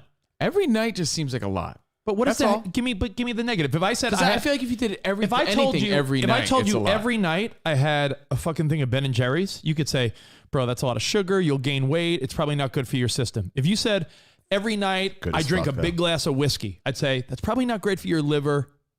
Be careful. What's your go-to Ben and Jerry's flavor? Cherry Garcia. Recently, Cherry Garcia, but recently, a couple weeks ago, I got ice cream and I got half baked, and I had never had it before. Brownies and cookie dough in that. Even his ice cream is half baked. This guy's fucking full-time pothead. So, like, I'm saying everything I'm telling you has a negative, right? Whiskey, bad for your liver. Ripping bongs and smoking weed, bad for your lungs, bad for your, bad to inhale all that stuff. The carcinogens. Negative attributes. What's the negative attribute of taking a gummy? I don't know. Exactly. I already explained maybe the ritual of the de lo habitual. This is my coffee every morning. My 2 cups of coffee is probably worse for me than that. There's nothing wrong. This is there's nothing unhealthy about this. Uppers and downers, uppers and downers, uppers and downers. Before you know it, you're going to be on coke and heroin. Let's see. People have a habitual need for the gym or yoga. That's the same thing. That's from Zush. Same thing? You're going to compare the fucking gym? How is physical activity? Taking gummies every day? You're doing things to stimulate yourself. But honestly, if I had said that statement, you would have fucking jumped down my throat. Anything that defends the position is great. If I had, look at all these people agreeing with me. If I had made that analogy, you would have fucking dropped your pants, turned around, hunched over it, and shit on it. Every night sounds bad because you're equating it to things that... This is a great point, Zush. You're saying every night is bad because what you're doing is, though, you're equating it to things... Rhymes with kush. That would be bad if you did every day. If someone said they had sex every night, I would say... That's bad? No, I wouldn't say it was bad. But you know what I would say? I'd be like, high five, bro. I would say every night? Every night. That's what I would say. And that's all I'm saying. I'd be like, every night. That's all I'm saying. I'm not saying good or bad. I don't know. It makes no sense to me. Because if it... I would just... When you say every night... You know what I do every night? I brush my teeth every night. That's what I do. I take my vitamins. Let me show you what I night. drink every night. Hold on. I take, when you say you're doing this every night, I'm like, oh, every night? That says something to me. I'm not saying good or bad. By the way, fucking cuckoo's nest. Since he's not here, I really don't care. I just love poking fun. I just love poking and prodding him because I know it bothers him. I don't care. I don't care at all. I don't care one bit. Good for him. Bro, you got a problem. You got such a problem. These are so good. Look at this guy. You know what's funny? These are so good. Remote now these have a lot of sugar in them. Blue Raz. This one, I want you to try this one. Blue Raz. It's just amazing to me. Keef. That you're like, these are so full good. on endorser of this. When I had met you, you had never smoked weed ever. I had smoked weed only a few times, and I smoked weed maybe 3 times in high school or college because I was at a different spot in my life, and I was not about smoking. I didn't want to lose my focus on my goals and things I was doing. But I'm a grown up that's established and healthy. These are healthy options. Healthy options. What did you say, Spot, that people said agreed? Does Rich have an endorsement we don't know about? Yeah. I think that's what it is. I wish. Paid under the table for I wish. If someone wants to give me a weed endorsement for their company. About Keef Soda. Keef Soda is where it's at. It helps me unwind at the end of the day. Blue Raz is my shit. Oh my God. Blue Raz is my best flavor. And my wife said, Spot, Sarah says she suffers from insomnia, like legit. Can never fall asleep. Well, that's okay. What does that have to do with you? Let's see. My wife. You just suffer from have a stick up your ass. Drew Mack says his wife hits the vape pen every night before bed. Speaking of, happy birthday, Drew Mack. Happy birthday, big guy. Happy birthday. I believe he's 40. It's Drew Mack's birthday? I already thought he was like 50. It's cause for a celebration. What is Drew Mack? For he's a Dominican fellow. What is Drew Mack? And so say all of us. So say all of us. 49 or 52? Well, how old is he? I thought he was 50. I thought he was like 50 years old at least. Yeah, at least. At least. 50. Remember when he was like ripped? Is he not anymore? Remember when he was like, I'm joking. Drew Mack's like my dude. It's all that hot chicken. I'm with you, Rich. I never took part in weed or anything in I'm high with school you. or college. Of Now course, is it? people No, hold on. with now you are going to agree with you. He goes, I'm with you, meaning I never took part in that weed culture in high school or college. Now as an adult, I don't see anything wrong with doing it the way you're doing it. Like, I think there's a difference. I was not the kid in college that was stoned all day like some of my buddies. But you were the kid that probably judged that kid. That's what's odd to me. Because I hung out with people that were stoners all day. There's a big difference between being a stoner. By the way, how much sugar is in those sodas? Yeah, there's a lot. If you're having you're worried about sugars? No, it's Sarah and I split one of a these, night, buddy. but still, I know. Half of it's like 15 grams of sugar. It's all But good. we have, Everybody has their thing. Shove it up your ass. But these you are ever great, try though. fucking shoving them up your ass? I heard it like has greater shove this up effects. my ass. But Yeah. no, this is. I don't care. It's This all is good. the when you say every day and every night, Will you try this one? Keef I have no interest in that. It Why keeps would me you have chill no? Why at would the you have end no of a... interest in a soda? Do you guys Because- have rough days? What does it do? Let me tell you about Keef soda. What does it do? It gives you the slightest little chill. It's I don't need cannabis that. infused. You think this is gonna fuck you up? No, I just don't want it. Keef? But you'll drink alcohol? I like it's how at? alcohol makes me feel. Yes. You don't know how this makes you feel. I don't like it. I don't want it. I don't need You that sound in like my a life. kid that doesn't want to try sushi. Because I don't need it. It's not like I'm like, ugh, I'm allergic to blue raz. There's I'm I just have, like, I if- have Coca-Cola ones. it's I have like- root beer ones. it's I not have my orange style. soda ones. I have a stock of them. What do you want? Coca-Cola's a brand, Rich. Are we butt I'm chugging? sorry. or- I have cola ones. There you go. Are we butt chugging these? Butt chug. But what would make you say no to trying that, but you'll have whiskey? Because I don't have any interest in it at all. None. Is that FDA approved? Yeah. Medicinally or personally or That's morally? medicinally? Like, Who I wrote you don't- prescription for Keef soda? no, but I'm saying, what is the? Let me tell you. Just answer. Keef soda is where it's at. Where it's at. Keef. I'm sure it's great. Do It's you just have not, I don't. It's not for me. Are the kids getting you down? I'd rather sip on some fucking tequila if I Is want. the wife down your throat? I'm But gonna I reach do out. I'm that. gonna reach out for sponsors. What I'm I- gonna say, hey, Keef. I'm What I aligned do- with the Keef soda. What I do is Or I a associate. wild berry. Berry. I associate Gummy. the weekends with my that. Hey man, I earned it. I You worked to better get here. believe it. Now I could have my drink. Otherwise, What's the price per can on that, Rich? I believe they're $6. I go. Sometimes I'll try to go on a day where they're $6. That's each. like fancy steakhouse soda. No, it's not. It's like it's Like it's, Doc it's, Bra- it's Dr. a Brown, price. bro. It's a cheap price of a beer essentially I'm when you go saying, to a it's bar. like, yeah, when you go to a steakhouse and they charge you like $5. Oh yeah, $5 for a soda. Oh, soda. And there's, Seven. and there's no I- free refills. I went to a place in the Hampton in Montauk spot when we were there, Montauk. and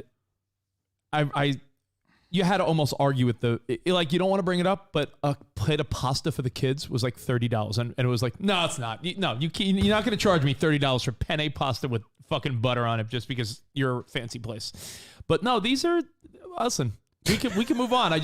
I'm fascinated by your inability. what do you mean? I'm spots judging you. Did your wife build your bed? I judged, or if you're gonna accuse me of anything, Did your wife right? put your bed together for you? Then unwind with a Keef soda. Yeah. All I said was every Blue night. Raz. That's the only thing I'm Maybe sort of some taken root by. beer. You could do whatever you want. You could light your fucking butt hairs on Try fire the whole if that's line. what's fun for you. I don't care. When you say every night, that was like, oh, every night. That stood out to me. What you do in your personal life and in your own time Do you have other flavors in the fridge? has, Yeah. no bearing on me. Yeah. And I'm not one to judge. Everybody has their thing. I don't care. Like, I don't care if you fucking bong rip every day. It makes no difference to me.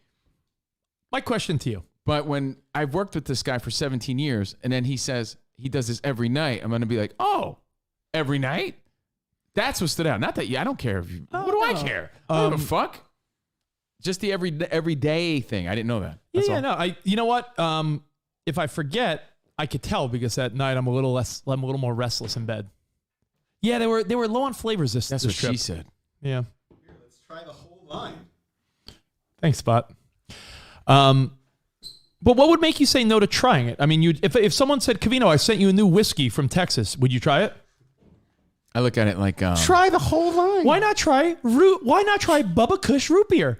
Or perhaps a nice cola? original cola. Or maybe Blue Raz. Whatever floats your boat. yeah. I don't And know. chill the But out what at the would end of the be day. if someone said, Covino, there's a new whiskey in Texas. I'm sending you. You would try it. Yeah, because But if that's I my told style. you, but if this is not my style. but you don't know what your why alcohol. don't you drink whiskey? Because it's not your style.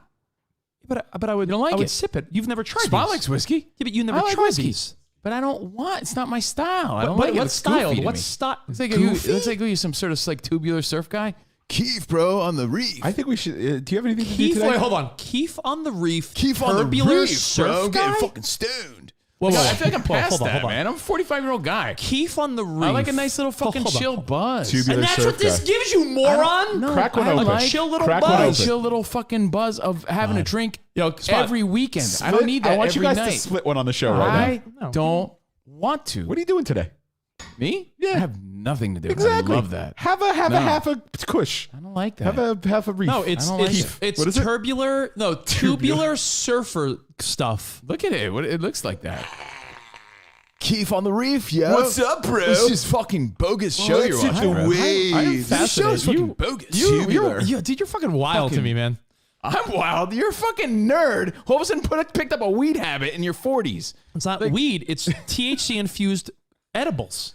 That's fine. not That's why I called weed. you Gummy Boy. Gummy Boy. Yeah, but Gummy Boy. I'm not Yeah, pushing. Aaron Chance. It is. It's peer pressure. Like, why don't you Peer try? pressure. I have no interest. It's So you tell me to do, like, no, it's grown-ups hey, having dude, a why don't you- having I'm a not- conversation. But I don't have interest in that. All right, like but- none. I'd rather eat some popcorn. But if I said to you, Now you're talking. yeah, but Break open that. Now we're talking. Like that fucking raging guy, that viral old guy. Now we're we're talking. Now we're talking. Now we're talking. um, You know the Iceman? I trained him. Yeah. Now we're talking. ripping bongs. but the only point I'm having a hard time understanding, and then we can move on, is if some guy sent you. Oh, I would here's give some, it to you, 'cause Here's I some, don't want it. Here's some moonshine from Texas. You should try it. You'd be Yes. like, oh, yeah, I'll try it. Yeah, I'll Meanwhile, give it a I'm shot. like, hey, Covino, THC infused, like professional drinks made at a high-end weed shop. You'd be like, no, not my style. Surfer turbulent dudes. What even what that means? You know what I think it is? I think for Covino, it's an unknown. I think for Unknown, most, but it's a known. Hold on. I think for It's most, a $1 billion industry. I think for most people, you know what a drink is going to do to your body. You also know what 2 drinks is going to do to your body. Yeah, I feel I've like taken shit that I don't. I Agree with. feel like I don't there's like a it. little bit of unpredictability. Yeah. When you Like feel like you're alcohol gonna have a- content is alcohol content. Like most alcohol. By the way, when I drink of a certain similar amount of vodka nature, spot, when I drink certain amounts of vodka, I feel tightness in my chest. I know. I Yeah, don't 'cause like it's it. not good for you. but Yeah, and when I fucking had too much THC in my system, I felt fucking fine for bongo you. drums fucking beating through my heart. like I I don't know, like it. I know there's like the 2. I feel like there's just so many variables to the weed world or the THC world that we're a little bit unfamiliar. I think for like alcohol, it's like you drink 80 proof vodka, you know what you're getting out of that. You drink a glass of bourbon, you know what you're getting out of that. Yeah, and you just can sound sort of- old- and you can sort of monitor it too. You Like, sound I feel old, like you sound old THC. school. I feel like THC. I am old school. You know, he's out like yesterday. when- OS baby, Like- old school, like yesterday, the best school. Like yesterday when you were saying like, OS oh, you for like the- life. like the same way you like the professional version of Monday Night Football. Yeah, I'm standing my ground. There's something You're- to be said about you it. like old things. Where's that Keef soda from? Yeah, that could be a because sponsor. I'm 45. Keef soda I'm not is- fucking 25 drinking Keef soda to go to bed every night. Oh, look 'em up. At Keef Brands, OS for life. Sonoma Labs. Old school. Sonoma, that's Northern California. There you go. You should go there on a tour.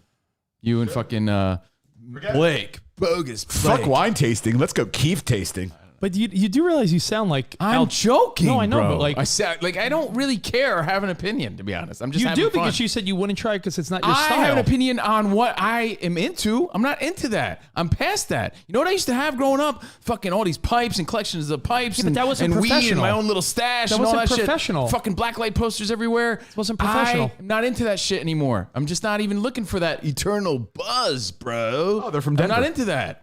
I'm not. It's not my. It's not my scene. But what I'm saying is, I like a nice drink. You know how crazy I get? It's not my style. I have like 2 fucking drinks a weekend. That's it. That's how I know I'm good. Covino's convinced he won't like it, so there's a guaranteed. I don't need it, Gabe. You said you like But a nice drink. somebody does. You said you so. need- Why would I start? I don't need that. I don't want it.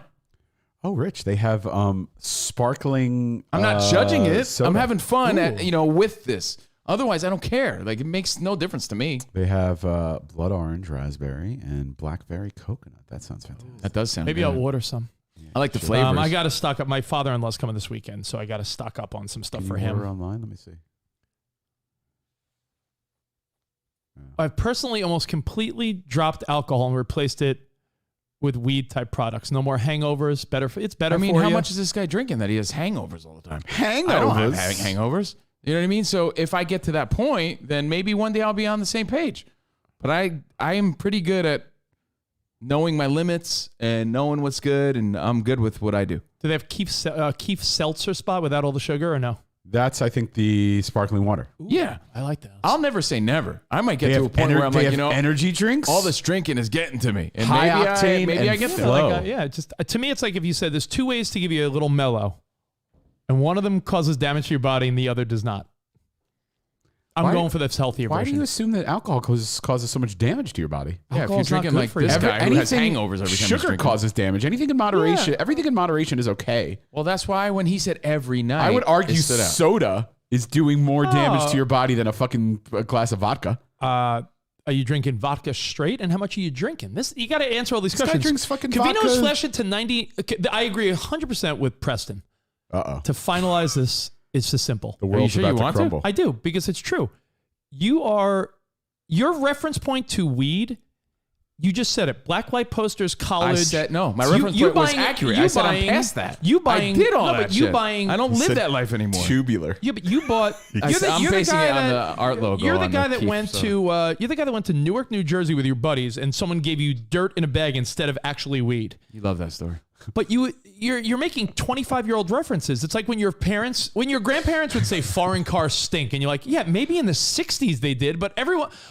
Trust me, Grandpa, Hondas and Toyotas are pretty good cars. Yeah, but the foreign cars. You heard him earlier, Covino. He's not ripping bongs. I'm not ripping bongs. No, but I'm not trying to convince Covino other than I just want him to admit that your perception of weed is from the 90s. The weed you got, the weed you smoked in college was not professionally packaged, made, and tested the way things are now. It's not. What don't you see about that? The big difference. Who's saying I don't see it? I just don't care about it. It's like you talking to me about comic books or something. Like I don't care about it. It's not my thing. So rest in peace, Norm.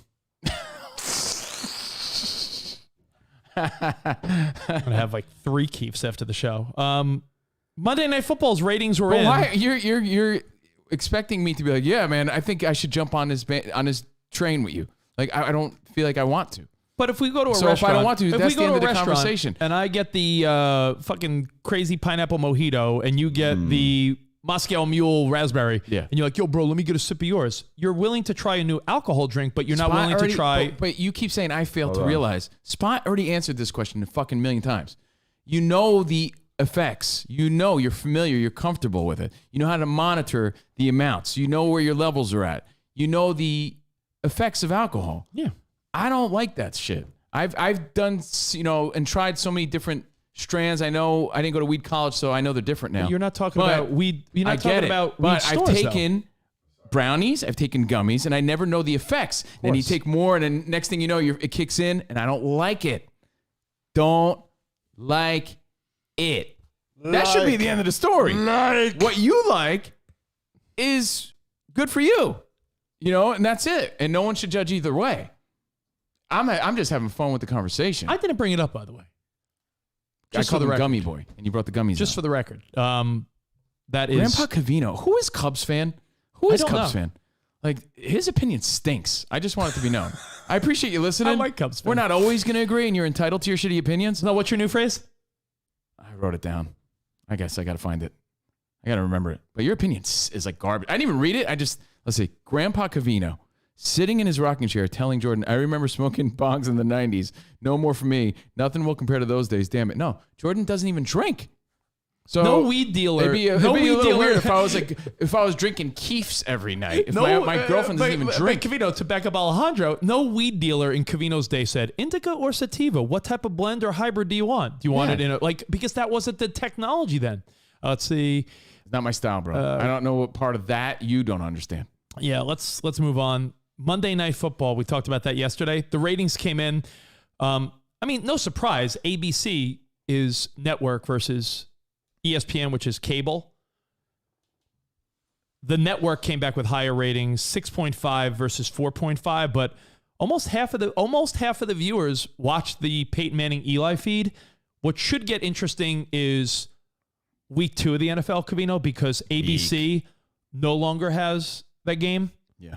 So follow the thinking. I know you're trying to find your thing, but this week the broadcast was on ABC and Peyton and Eli were on ESPN. Yeah. So advantage was to ABC because it's network. Of course. Next week, Monday Night Football is back to ESPN and Eli and Peyton are on ESPN 2. So I think next week, and now with all the buzz of Eli and Peyton, I wonder if week 2, what the ratings show. That should be the true test, right? That's a better test That's because, a better again, test. network to ESPN, ESPN versus ESPN2 is a better And one example. week of social media buzzing about them, like Peyton and Eli. There's a lot of people that probably didn't even realize there was the I Peyton forgot. and Eli feed. I forgot about it. So ratings are in. The network still won, but should be interesting. Let's say what's up to who, Spot? Fresno, what's up? Yo. What's up? Hey, what's up, guy? Okay, well, you guys have me on hold for a minute, but I need to touch on the edible thing real quick. Who Is that this? Okay? Yeah, who's this? Okay, this is El Kukui. Oh, okay. Yo, what's up, Kukui? What up, buddy? Now, okay, I never agree with Rich, but I don't disagree with Covino. Okay, so Covino, if you don't want to do it, there should be no peer pressure. I get it. He's from the old school. Yeah, You of don't wanna course. mess I'm with not going it. to force He shouldn't Covino be to smoke pressured weed do it. or take an edible. However, what's that? I'm not going to force Covino to do anything. Yeah. Go on. Well, however, I work for a weed company, and I'm in the weed lab right now, and things have changed. And now we have doses, and everything is measured, and it's safe. I will say this in Rich's defense. Good sleep and rest is the key to longevity and a happy, healthy life. And I take 10 to 15 milligrams every night, and I sleep like a baby. If you go on your Apple Watch and you look at your heart rate and how much it dips and how consistent your sleep is, that minimal amount makes all the difference in the world, man. So I'm with Team Rich on this one, and you'll probably won't hear me say that very often. Yeah, thank you, Kukui. Well, here's a good argument, like a right? fucking baby. Well, a lot every of day. Here's a people- good a lot of people argument. don't Like, well, spot it. what's Sleep is better? important. What's better, right? The guy who's struggling with his sleep, or the guy who's using this and he's getting a nice little peaceful night's sleep? And not only that, in he's that case, saying, yeah, you're you right. know- I lose the argument all day. Yeah. But that's just not some shit I want to dive into right now in my life. Sleep is By the way, important. what lab was he in? I think you should check the fucking instruments. It sounds like fucking something's burning down. I think that was great insight for sure. It really was. But to Cubs fan and everyone out there, remember, I'm folks. in the lab right now. Remember, folks, we don't always have to agree, but I appreciate you listening. There it is. That's the tagline. Hey, folks. We don't always have to agree, but I appreciate you listening. There it is. All right, Ta-da. so thank you. Something else that grinds the goat, not the weed. Oh, by the way, before I get into this, did you see this yesterday? My heart rate's 58 BPM right now. I didn't see it. And I drank like a gallon of coffee. Really? There wasn't 58 a BPM. big sort of need for me to see this, but it was trending and a lot of people were talking about it. And I did see a lot of back and forth online about it. On the Versus Network, Fat Joe and Ja Rule battled out. As a Pop 2K guy, you should probably know that. Yeah, you should probably know that. And you should probably have been talking about it. Who won? But any sort of thoughts on their careers? Because honestly, I don't give a diddly fuck about either one. Fat Joe, it's weird to me because to me, when you talk about Fat Joe, Yeah. Nice guy. We've interviewed him. always been very cool. He Yeah. crashed an interview I was doing. I don't know. You know how sometimes you'll see a post-game interview and they'll be interviewing, I don't know, Tom Brady and Gronk will come in and be like, yeah, baby, while he's being interviewed. Yeah. I was interviewing, not to name drop, but I was interviewing Mariah Carey. And fucking Mariah. Fat Joe passes, She's on fire. bust in the studio, like, with no regard. And he's like, yo, Mariah, what's up? And she's like, hey, Ja. And I was like, okay, cool. I mean, the I guy was like, had hey, clout. grab a mic, I guess. You But know, yeah. coming up with big pun back in the day. But what I'm saying I remember is, that. It's Fat just, Joe, what I'm saying, had respect in that pop hip hop Sure. world. I mean, he broke out guys like DJ Khaled, Two big hits. rolled in those circles. Two big hits for Fat Joe. What's Love and Lean Back. Huge hits. Both monster hits, but I'd be hard up to figure what the third one would be, right? I mean, those are monster hits, but I feel like And I imagine Ashanti had to make a cameo in this battle. I'm just guessing. behind the scenes, you know, I'm sure he was more influential on the record side of things, but Fat Joe as a performer with Terror Squad, Lean Back, and Fat Joe, What's Love were the two big ones. And Ja Rule, you said? It was a versus battle. And these things are getting a lot of hype. You know, we live in the world of spectacles and these matchups that intrigue us. Like, oh, is Jake Paul going to fight Vitor Belfort now?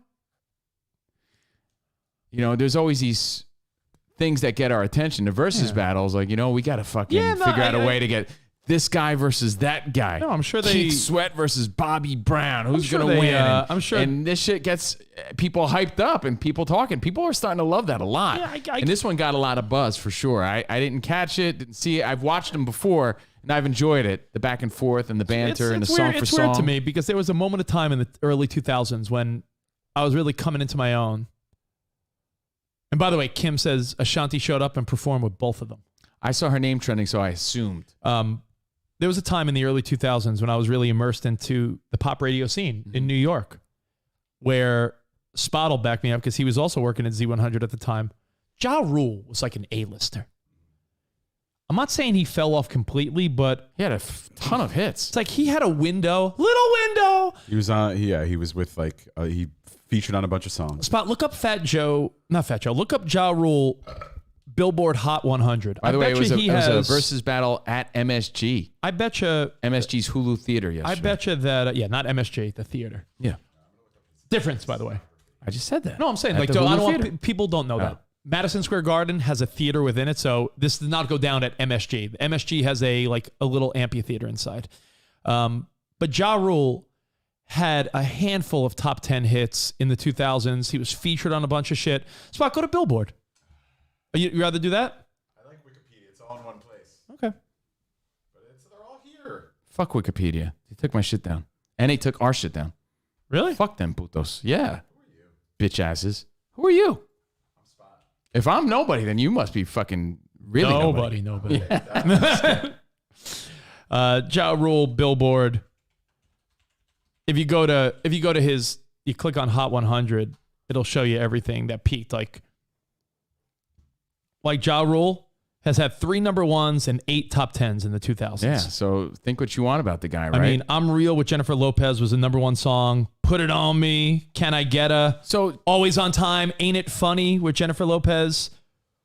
She wasn't making no Living cameos. It Up, Down For You, Mesmerize, Rainy Days, Wonderful, Down Ass Chick. Like, he clap back. He had Here's what I, again, outside looking in, having lived it and interviewed these guys as well. Here's how I see it. We could wrap it up. We don't need to harp on this shit, right? Way back on a Wednesday. I look at it like Ja Rule had fucking way more hits than Fat Joe, right? But Fat Joe has more credibility than Ja Rule. Agreed with that. I think Fat Joe was probably a more respected name in the More game, respected, but Ja but Rule had more hits. Ja Rule had way more hits.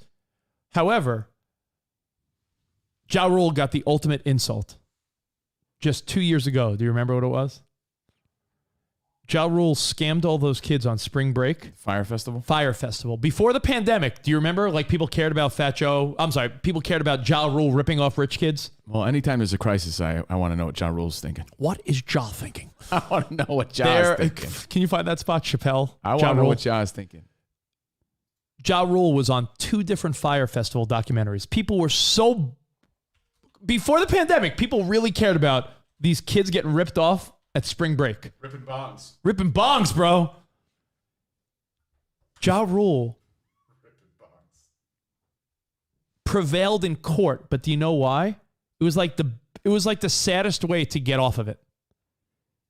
He avoided all the charges because the court deemed Ja Rule not influential enough at all to get people to go to spring break. Yeah. It was like it was like the insult that I'm sorry, you just don't have the juice anymore to have caused this. Like, is Ja Rule guilty?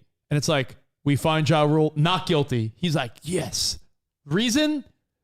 You're not relevant for anyone to care. And Jason Brown brings up the sort of punch that knocked his credibility out. Ja Rule got beat in that 50 Cent beef. There was a Ja Rule 50 Cent beef that lived for a while, and he disappeared after that. Do you remember the best thing that 50 did during that beef?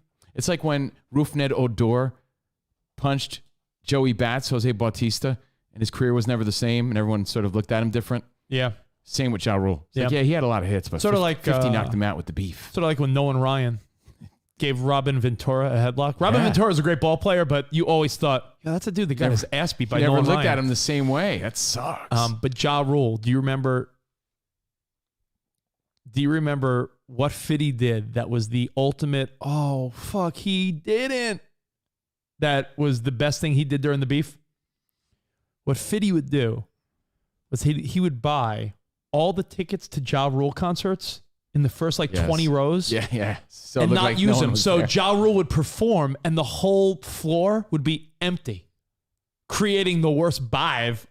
And Fitty's like, yeah, it was worth a few $1,000s, but well worth seeing that fucking jerk off have no one to perform in front of. So he would buy tickets to Ja Rule shows just so they would look and feel shitty and empty. So look, this might not be news to Downtown Jason Brown and Lonnie 3000 and a lot of you guys out there, Chris Rucker, the All Night Mo Saga. But the Versus thing is nostalgic. People are vibing into it, and it gets a lot of buzz. And it's kind of cool for these old school acts to go at it, and they have fun with it. Did they declare a winner or no? I don't know. Because by declaring a winner, I think it would discourage people from doing it. Because no one wants to come out of the same way Eminem talks about not wanting to show up to an award show if you're not going to win. Because don't fucking tell me to show up to your award show and then I just sit there like a jerk off. Do you want to be an old school act that's brought back in a battle to lose? I want to see 98 Degrees versus O-Town. Yeah. Daniel Javier Fritz would fucking nut his pants watching that. Who would, even honestly, think about it. If you even did a boy band challenge, No, would it'd be anyone fun. want to come back, though, if they declared a winner? Because then it's winner? I came back here to have fun. I don't want to be a loser. I think it's just more fun, and it's subjective anyway, right? It's Yeah. just song for song. But that sort of trend is really growing, and this one got a lot of hype and a lot of buzz. I'm sure I'll see the highlights. How do you say Fitty? Isn't that how you would just, say it? I think it's just when you say it, though. 50 Cent? No, it just sounds funny. It's like when you talk about bong rips. Speaking of, shout out to Stony Brooks, my Stony homie. What's up, Stony homie? What up? Thanks for hanging with us. Do you Wanna play that last have clip? do you have the Chappelle Ja Move Rule on. clip just to wrap it up? That always. I don't expect people to care about the battle. Just know of the trend and how it's growing. Stop worshiping celebrities so much. Just don't listen, pay attention. I remember right around September 11th, Ja Rule was on MTV. That's what they said. They said, we got Ja Rule on the phone. Let's see what Ja's thoughts are on this tragedy. Who gives a fuck what Ja Rule thinks at a time like this, nigga? This is ridiculous. I don't want to dance. I'm scared to death. I love that. That shit is classic. Who gives a fuck about Ja Rule thinks at a time like this? Well, remember, guys, what does Ja Rule think anytime you're in a crisis? All right, so speaking of Downtown Jason Brown, I guess we'll fucking get into it, whatever. He said the other day, this is really touchy because people take it real personal. So I'll try to fucking walk gently. He goes, what the fuck is up? And we've touched on this before, obviously, but it is next level now. Ooh, I gotta say, I don't know what He goes, this is. what the fuck is up? Well, people taking their dogs everywhere. Right? Everywhere they go. Yeah, that's lame. Right? Agreed. He goes, I just saw a man walk his grown-ass German Shepherd into Walmart. Can't do that. No emotional support vest, no nothing. No. What's going on? Now, being out here in LA, we've been witnessing this for a long time now, right? And we're just assuming that, this must be a foofy LA fucking thing. And it's everywhere. It's not just now. It's I think now it's really just everywhere on all sorts of levels where, your dog's at the supermarket. I don't need to see Woofies or Woofles at the supermarket scratching his nuts into my produce. It's not. It's not cool. It's not even okay. And I see a lot of people to be honest, I don't like seeing your kids. I can't leave my kids at home. You're not supposed to leave your kids at home. But you know what you're supposed to do? Leave your fucking ugly dog at home. Yeah, and I know you think it's cute, but not everybody does. I don't think it's a debate, bud. I don't think you're gonna get. You don't think it's a debate? No, look at because, the feedback. no, I know, but you'll see and think otherwise. Here's my thought.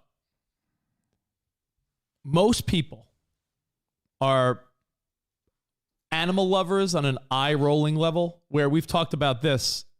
They'll comment on your pet before your kid. So I think a lot of people tolerate it. And why?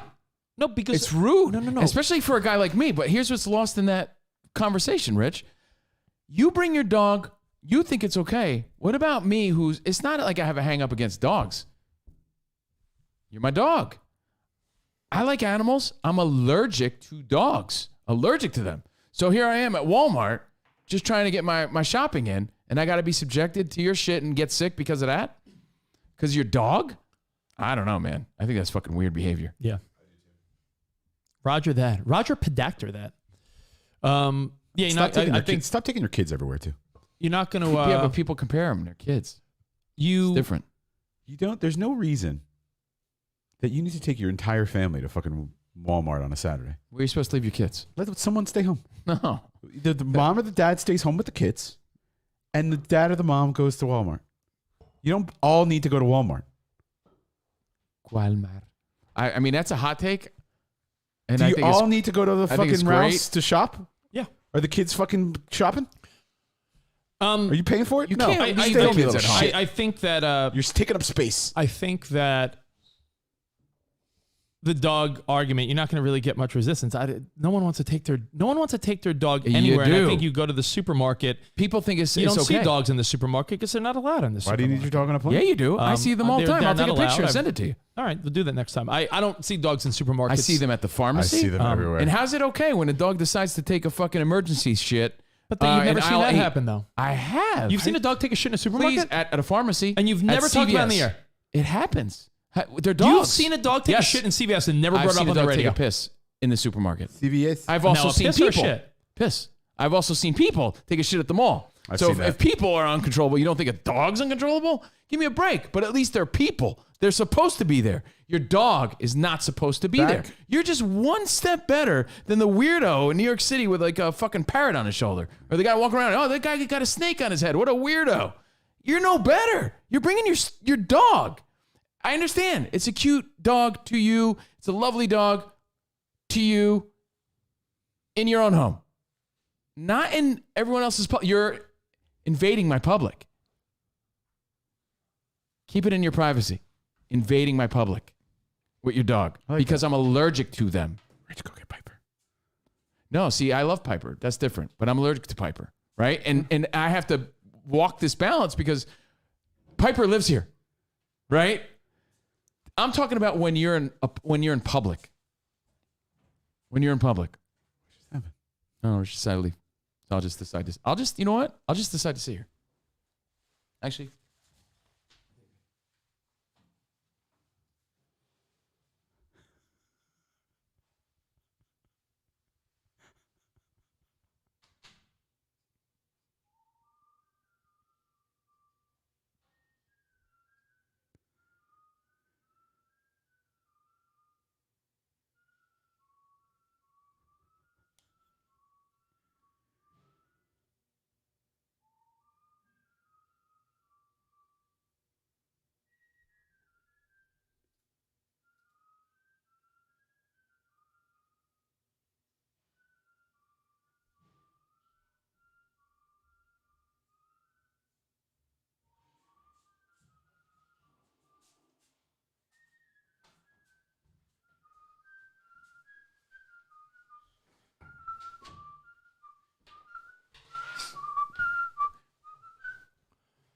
All right, so there you go. Dogs at a supermarket. What just happened? I don't know. No idea. Dogs at a supermarket. I rarely see it, but when you do see it, it is like head scratching. Like, why are you doing it? Maybe once every Rarely 10. see it? Maybe I once see every it 10 all or the 20 time. times you go to the supermarket. You're like, I see really? it every time in the supermarket. Oh, I never see it, but it's when you do see it, you're like, well, I guess the alternative is leaving your car with your dog in it and having people speculate to break open your car. Now, no, but people are animal lovers, and it's oddly like That's it's so weird. beautiful. For every person that hates it, there's one person that's like yesterday when I went to the weed shop to stock up. What's the name of your weed shop? I'm Don't not tell telling anybody. people. Don't tell people. There's crazy people out there, Spot. You used to talk about the one near us all the time. Well, it's the main one in Sherman Oaks. So, there was a woman in front of me with her dog. Now it doesn't bother me, but I can't she wasn't even like attending to the dog. Like the dog's rolling around and people are petting it. I'm like, everyone assumes people love their little dog, which is the wrong assumption. And I think that's where a guy like Covino, who's allergic and doesn't want dogs around, is going to get aggravated because this woman, I'm telling you, there was like maybe 5 to 10 people in the weed shop. The one was like a 55-year-old woman that was just like, oh, little Buttercup. And Buttercup's running around and people are just petting it. I'm like, why? Doesn't belong like, here. It doesn't belong in the store. But she's been giving incorrect positive feedback because people are like, oh, little Snuggles. She thinks, like she thinks like, well, people love that I bring Everybody Snuggles. loves Snuggles. People, not everybody. No, people, I promise you, people don't like when you bring snuggles. Even like outdoor restaurants. If the dog's behaved, no one's going to care. But you know what? Like, leave your dog at home. The only time your dog should be with you is if you're traveling and you can't leave your dog behind, or you're bringing your dog somewhere to the vet, to the park, something like that. You should not be bringing your dog into Chipotle. You should not be bringing your dog into the supermarket. You should not be bringing your dog any of these places. But if you do, there's definitely a good and bad way to manage your pet, don't you think? You don't see some people that quietly have their dog like tucked next to them, and then there's other people that their dog runs around. They're like, oh, everyone loves Whiffles. They still shouldn't have their fucking little teacup shitty dog under their shoulder in a public fucking place. Like this happened to me when I was training. I remember the client after me with my trainer came in with like a fucking like giant like sheepdog, and I'm like, this is odd. Yeah, I mean, there's circumstances, but you gotta understand though, there are circumstances. circumstances. What if I was like say, Covino and I was allergic to dogs? I just fucking went through extreme physical activity, and now my lungs are gonna close up. Yeah, but when I get allergies, I'm sick for like a week straight because of that shit. Your dad wants to know if he could bring his turtles. Yeah, he'd be no better. You know what I mean? Like. Yeah, put cuff in my pocket. You're the weird guy that brought his turtle for what reason? Like why are you bringing your dog? It's not the same as a kid, and people love to say that. I was reading the feedback and like, well, I gotta be honest, always the same argument. I know a lot of dogs that are well behaved and better behaved than your kids. They're still humans and they're still kids. Like I know kids are annoying and they're fucking little brats and they cause tantrums in the cereal aisle. I get that, but they're kids, and you were a kid too once. Yeah. And we lived by these rules all this time. And I know things change, but this is a change we don't need. You can love your dog all you want. And dogs are great. But they belong at home. Now, there's exceptions if you're more in the country. If you're going on vacation. No, if you're more in the country. You're talking about city, too. You're in L.A. Bring him to the park. You're in L.A. Well, Different. Jason from Tampa. That's a big city. I'm talking like Lisa said. I know... Where do Lisa's? Oh, we're getting so much feedback. She works at a tractor. Her daughter works at a tractor supply shop where animals are in there all the time. In Texas, sometimes I'll run an errand for Sarah's mom and go up to the feed shop where they need to, they get. Would you say the weed shop? We went from the feed from the feed shop to the weed shop. Yeah, they go to the feed shop to get food for the for the cows and there's it's like almost like Covino, like a farm shop. You don't think guys are coming in there with their dog like, come here, doggy, and like they're going in to get their feed or something. Like, I mean, okay, regionally, I think regionally might be different. But you you're drove right. your tractor to the fucking shop, I guess. No, but if you're headed to the farm, yeah, it's different. Like, could I bring my cow? Completely different lifestyle. No, that's what I'm saying though. But a lot of people live that lifestyle. I know they do. So that's completely. I think that's completely different. You're going into some fucking local dude's feed shop.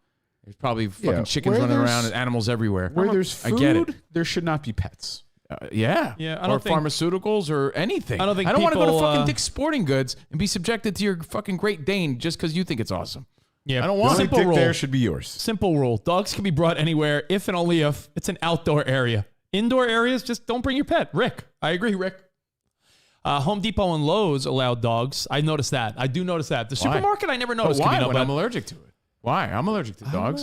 If we bend over backwards for every person that complains, why hasn't anyone said, hey, yeah, I think this sucks. Can we stop that? I'm allergic to dogs. I like Home Depot. I came here to buy some paintbrushes, not to get allergies from your dog. Well, hey. So anyway, I gotta tell Jason in Tampa, I back you up, man. And the tired old argument of the kid thing, the kids, fucking totally different, guys. Yeah. Totally different. I bring, Sorry, I do all the food shopping in the house, and a lot of times I'll bring Emmy just because. A lot of times you just want your kid to get out of the house with you, right? Like it's also your kid. Yeah, but you don't want to. I'm saying you don't want to be trapped in the house. And a lot of times, like going to the supermarket is a fun adventure for a kid, right? Like Emmy, we're gonna go get your lunch for the week. We're gonna go get your snacks for the week. We're gonna get a couple dinners. So yeah, that's okay. Bringing a kid with you, but the whole family going. Well, is a waste of resources. I can understand that spot on the weekends. On the weekends, times. you know why though? Because what do you like? you don't think families want to get out? You don't think mom and dads that have been working all week or trapped with the kids or doing anything, they don't want to get out? So a lot of times we'll be like, let's all take a ride grocery stores. A grocery store is not a fucking amusement park. A grocery store is a utilitarian. It's about getting out of the house, Spot. Utilitarian. Aaron, look what Aaron's saying. I'm edifice. allergic to your germy booger picking kid. Lies, and they're humans. Yeah, these are human people that other humans are creating. Those are part of the family. Your dog, I get, is part of the family, but it's not. It's a dog. Like, keep it in check. Even in Jake, I appreciate and respect Jake Levesque. It's my guy. I like Jake Levesque. But his big fluffy furry dog, I don't want it at the outdoor cafe when I'm eating. Yeah, but I don't need his it's an fluffy outdoor cafe. outdoor hair floating into my fucking plate. I don't want to be eating some split pea soup and have a fucking clump of dog hair come floating in my direction. I just don't. Yeah, but why are you ordering split Why are pea you ordering soup? split pea soup? That's a fucking example. I know, but I'm saying like it's an outdoor. I haven't had split pea soup since we lived in New York City. I mean, I'm pretty sure outdoor areas. That's where I eat split cheek soup nowadays. There it is. Split cheek soup. There it is. I went from that to that. There it is. I'm sorry, people's got their priorities up their asshole. Your dog is beautiful. It's a beautiful creature. They provide for a beautiful dynamic. They're man's best friend. Like for instance, this But weekend they don't belong there. This weekend, Spot. I plan on taking the whole family out. Right? Where you go? Weekies. To buy Maybe, Weekies. like Home Goods, Michael's. I want to get some Halloween decorations. So what? Around here? What would you do? If you're going out around here, Yeah. I'm not going out. Yeah, but question is, you would suggest? What would I do? Roll my eyes at you. But what would you suggest though? That's hardcore. What would I do? It's a whole different Suggest take. You take the kids to a fucking park and have fun outside and let Sarah go pick up the decorations. The kids don't pick out things. You need decorations? Yes, that's something a family does together. Ben is a fucking year and a half. Do you think he knows what he's touching? Yeah, but where are we supposed to leave him? Somebody You're out of stays touch. home. You're out of touch. What do you mean? I'm out of touch. You're out of touch. Where Where you're playing a tambourine for a fucking Hall & Oates, bro. Yeah, you're out of touch. Where are you supposed to leave a kid? Just sitting at home by themselves? Do you give a shit what fucking decorations you have up? Let Sarah I take care of do. that. No, Sarah's the artistic one. I'm the one that picks out all that type of stuff with her, and we want Emmy to be involved. So what are we supposed to do? One goes in with Emmy. That's silly. One That's stays what with families Ben. do. Families go on weekend little adventures to the Then stores. fucking go during the week. You're not doing anything after noon 30. Go do something. What are you talking about? Or 12, 11. Our kids in school. Oh. Rolando is like another guy whose opinion is so like on and off. I like you a lot. That's my guy. Your name's Rolando. Vatos Locos Forever. I'll take care of Ben. Drop He him says, off. I could see Covino complaining about there being dogs at a pet store. Do you complain about that? That's false. Completely If false. you go into a pet store, do you accept that? I actually don't like it, to be honest, but the guy to complain about It's a pet store. I expect, I know, but I expect people to know, know their boundaries that we've set up for all these years. Yeah. You know, like there's rules, unwritten rules. Some of the rules are probably written. But just because you love your dog, you think everybody else has to. I don't expect you to love our kids, but they're kids. But this there guy is says a difference. This guy said his dog is better with coupons than he is. So I don't know what to say. better I don't with know, yeah. poupons, maybe. Pooping in the fucking, a cold cut aisle. It's good not for cool. it's good for the kids to learn how to socialize and be out and about. I agree. That's what the weekends are What for. the fuck are you talking to at the store? I don't deal with anyone. I go in, I get what I need, and I leave. That's how you. I go in, I get what I need, guess. and I leave. I'm not fucking going on an adventure to the store for fun. That's Go what in, that's what weekends I are get for. what I for need, that's what weekends and are I for family, leave. Spot. I mean, what do you want to say? leave. No one wants to say these things because we know and we understand how much you love your dog. And I think that's a wonderful, wunderbar, beautiful thing. Yeah. You're supposed to love your dog. If you don't love your dog, you shouldn't have a dog. Yeah, like Lisa's saying, do those things with your kids every chance you can, Rich. I agree, Lisa. Hold on, shift conversation. Dog conversation over. Read her comment, but not fucking Andrew Hart, who made a great point.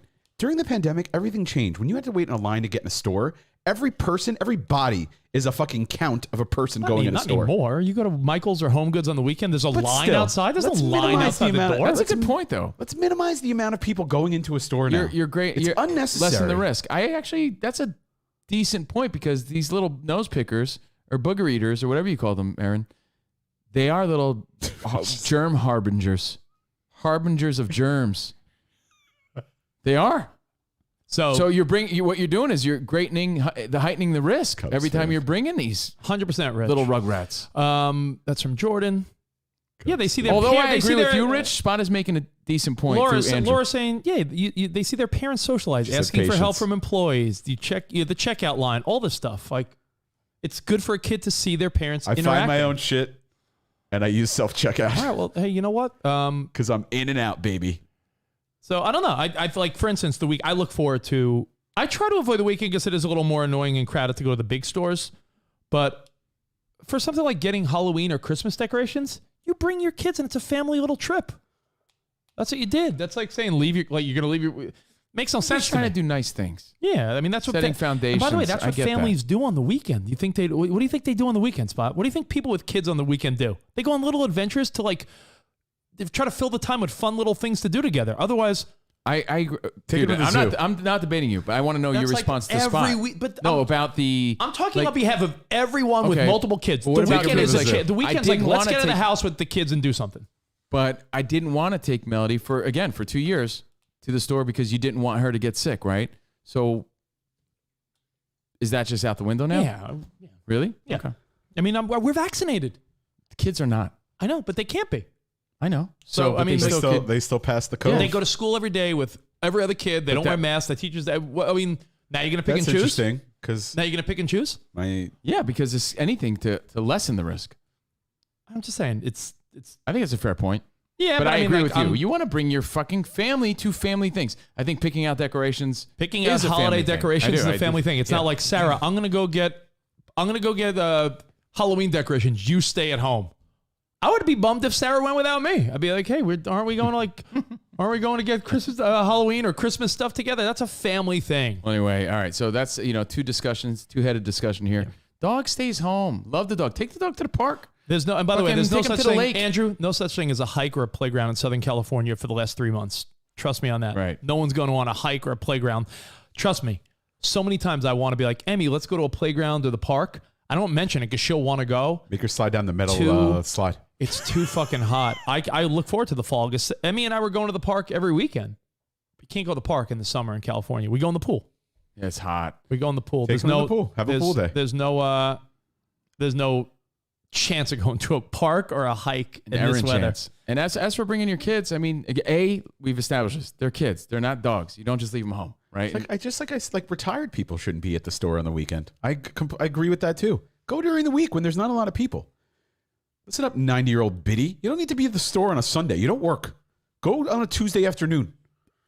They should establish those rules. They should. They should. Just We missed our opportunity. Okay, I loved communist Russia. I loved during the when am I allowed on the bread line? I loved during the pandemic. Speaking of the bread line, I loved during the pandemic when they would have the quote unquote senior hour, and it was from like 7:30 to 8:30, where the seniors could just walk up and walk into the store. Right? It was great. Listen, And they didn't show up, and they showed up at 10 o'clock, being like, "I'm old. Let me get in." It's like you missed your chance, I like biddy. that. Like retired hour. Get to the back Senior of the hour. line and wait. retired hour where only old people Yeah, can go. that in. way it's not as congested on the weekend. I mean, Spot's making a point. But these are all 2019, This is 20. These are all 2020 original pandemic rules. This is not how it applies. Nah, I've anymore. always felt that way. I've always felt I've that never way thought about old it. I think people at it's the a store decent on point. weekends. Yeah, it's a decent point. It's like, hey, Gertrude, you're holding up the line with your coupons. Why couldn't you do this on Monday when I was working? off my Spot, lawn. you should shop during senior hours. How you sound? That's Stefan. Oh please. my God, rules, Lisa. Get off my lawn. Let's It's see. a decent point. It's not like I'm totally gonna be a grumpy. It's not old like man. there's not any meat to I it. am man. a grumpy old man. I am a grumpy old man. You're a grumpy middle-aged guy. You're going to be angry old man.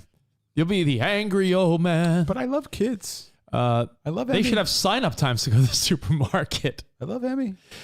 People with multiple dogs have a stinky home. That's usually the case. I just don't agree like, with that. You know what? You know why? I'm not gonna lie. Anyone that has multiple pets, they have to try very hard to not have a stinky house. You know why? This is what I say to people. Like, do this on your own time. When you start invading, Sal says you sound old, Spot. When you start invading my time is valuable. Why is it his time? My time Spot has a lot is of time. valuable. When you start taking my time, then that's on you. I don't get what that means. What's your time? My time. When His time's right now.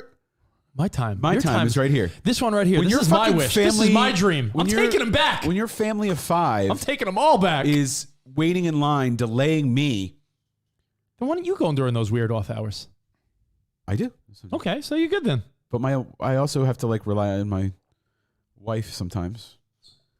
I don't have a car today. You just seem to complain a lot. I do, and you know why? Because I'm trying to make society a better place. Man, you're just everyone is so Boomer self-unaware. alert. Steve said, "Boomer alert." Everyone's self-unaware. They think that the fucking world revolves around them. Sal wants to know, you're going to start saying, "Damn these clouds."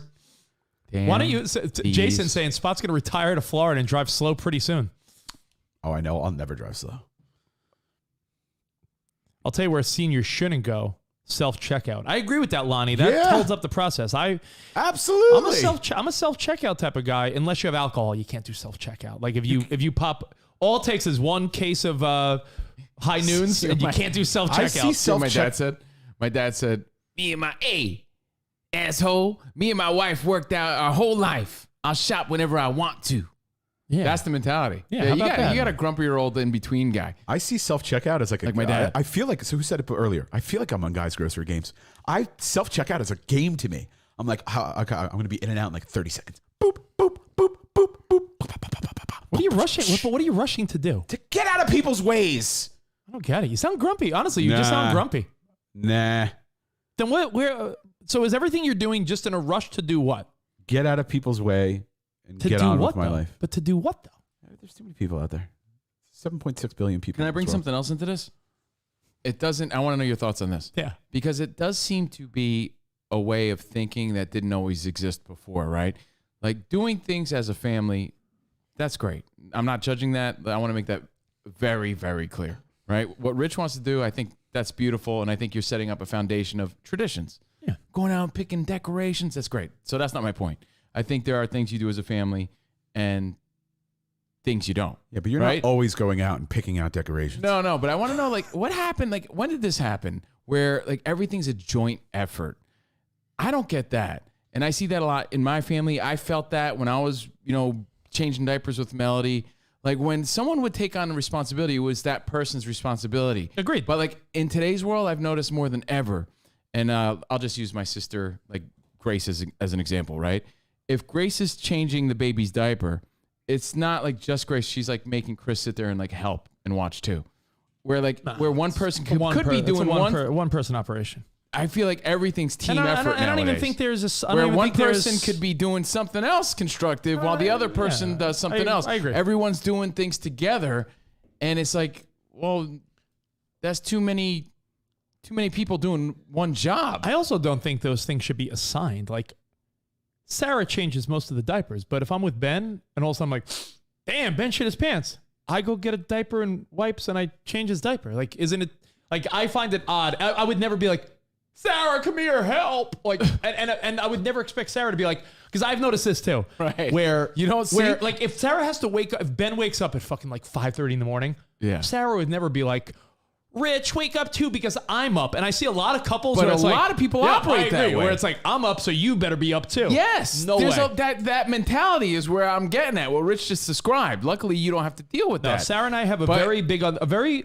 amazing understanding where, I mean, she does so much, but those times where she even wants a break, I'm like, yo, go take a nap, get some rest, do what you need to do. But I will not bother you. It's like, it's your shift now. I'm watching the Yankee game. Please. There's too much joint effort going on where, that's where I do see Spot's point. Like, not everybody has to go to the supermarket. Why can't you go to the supermarket? I'll just stay at home with the kids and watch the ball game. As far as the supermarket goes, and vice versa. I'm not saying one person has to do all the work. I'm just saying, like, you could do, you're not maximizing the output here. Like, not everybody has to go. No, that's the supermarket. The supermarket. Groceries are different than, hey, let's go find some seasonal decorations. Let's go to Target to get a couple ins and outs. Grocery shopping, that's my thing. And I take Emmy if she wants to go. There's like a and mom. Then it becomes like a game. Like, Emmy, Rich, what do we need on our list? That's okay. Yeah. And I think Emmy enjoys it. And Sarah wanted to start Sarah wanted to start doing I got it. Pre-ordering. She wanted to start pre-ordering groceries. And I'm like, I don't want people picking out my shit. No, I don't want that. And also, Spot, my thought is, if you look at the grocery store, I mean, you might disagree. I think if you order online, you're going to order more than you would have even if you went there. You know what it's the equivalent of? Let me tell you, as people that have grown up and worked in Manhattan, right? It's the equivalent of like in the afternoon, rush hour or in the morning. People bringing their kids, they have their kids, and they choose this moment to choose their kids how to teach their kids how to walk up a staircase when there's 1,000 people trying to get out of a subway station, and they're like, okay, step. When are they pick up that kid and fucking go because they're in the way. I don't know. But when are they supposed to teach them that? Do it on your own time. If they live in Manhattan, for instance, when are they supposed to do it? When you're not there? Do it on your own time. This is not the time to teach your kid to walk. Anyway, I'll wrap up my point because neither one of you fucking listen, but these guys have. Cliff, too much task combining. And I'm Key says, yeah, everybody's become codependent on these things. That's sort of unnecessary. And I'll call out a lot of the women, too, on this because I see, women sort of just dragging their dudes reluctantly by the ears because they got to do something, so you're doing it, too. By the way, that sort of task combination thing is for the birds, man. Take shifts. Go back and forth. I see too much of that codependency in relationships, and I've been victim to it, too, and I don't like it. Don hit us up. Don Key Dick. You know Don Key Dick? Don Key Dick? Don Key Dick, yeah. Don Key Oh, Dick. Don You know our Key new Dick. guy, I Don love Key that Dick? guy. Don Key Dick? Don Key Dick. He was saying that he does notice a lot of very codependent couples nowadays. He said his girl wants them to do everything together. Yeah, it's like, oh, well, why don't you go to get whatever you need? It's like Sunday morning is Kristen and I have our ritual. We'll hop in the Mini, put the top down, her top down. We'll drive to Aldi. We'll go in. I'll go to my section. She'll go to her section. We'll get all the stuff we like, whatever, come back, meet at the store, leave. But there are weeks where it's like, oh, Sunday morning, or we're going to the beach or something, and we have plans on Sunday, so we can't go. So she's like, just go on Saturday night. So I'll go by myself. Yeah. So it is possible to go and accomplish things on your own. Some people work at a different pace too, Spot. I feel like I'm pretty ADD and zipping through the supermarket fast. I've gone to the supermarket with my mother-in-law, and Cindy's one of those, I'm at HEB for an hour or two. Cindy. And I'm like, she's up and down every aisle slowly. And I'm like, Jesus. I go there with a list and I try to, while I'm walking through the supermarket, you do that thing where you start plotting out all right, I'll pick the milk on my way back from that aisle and then I'll grab this.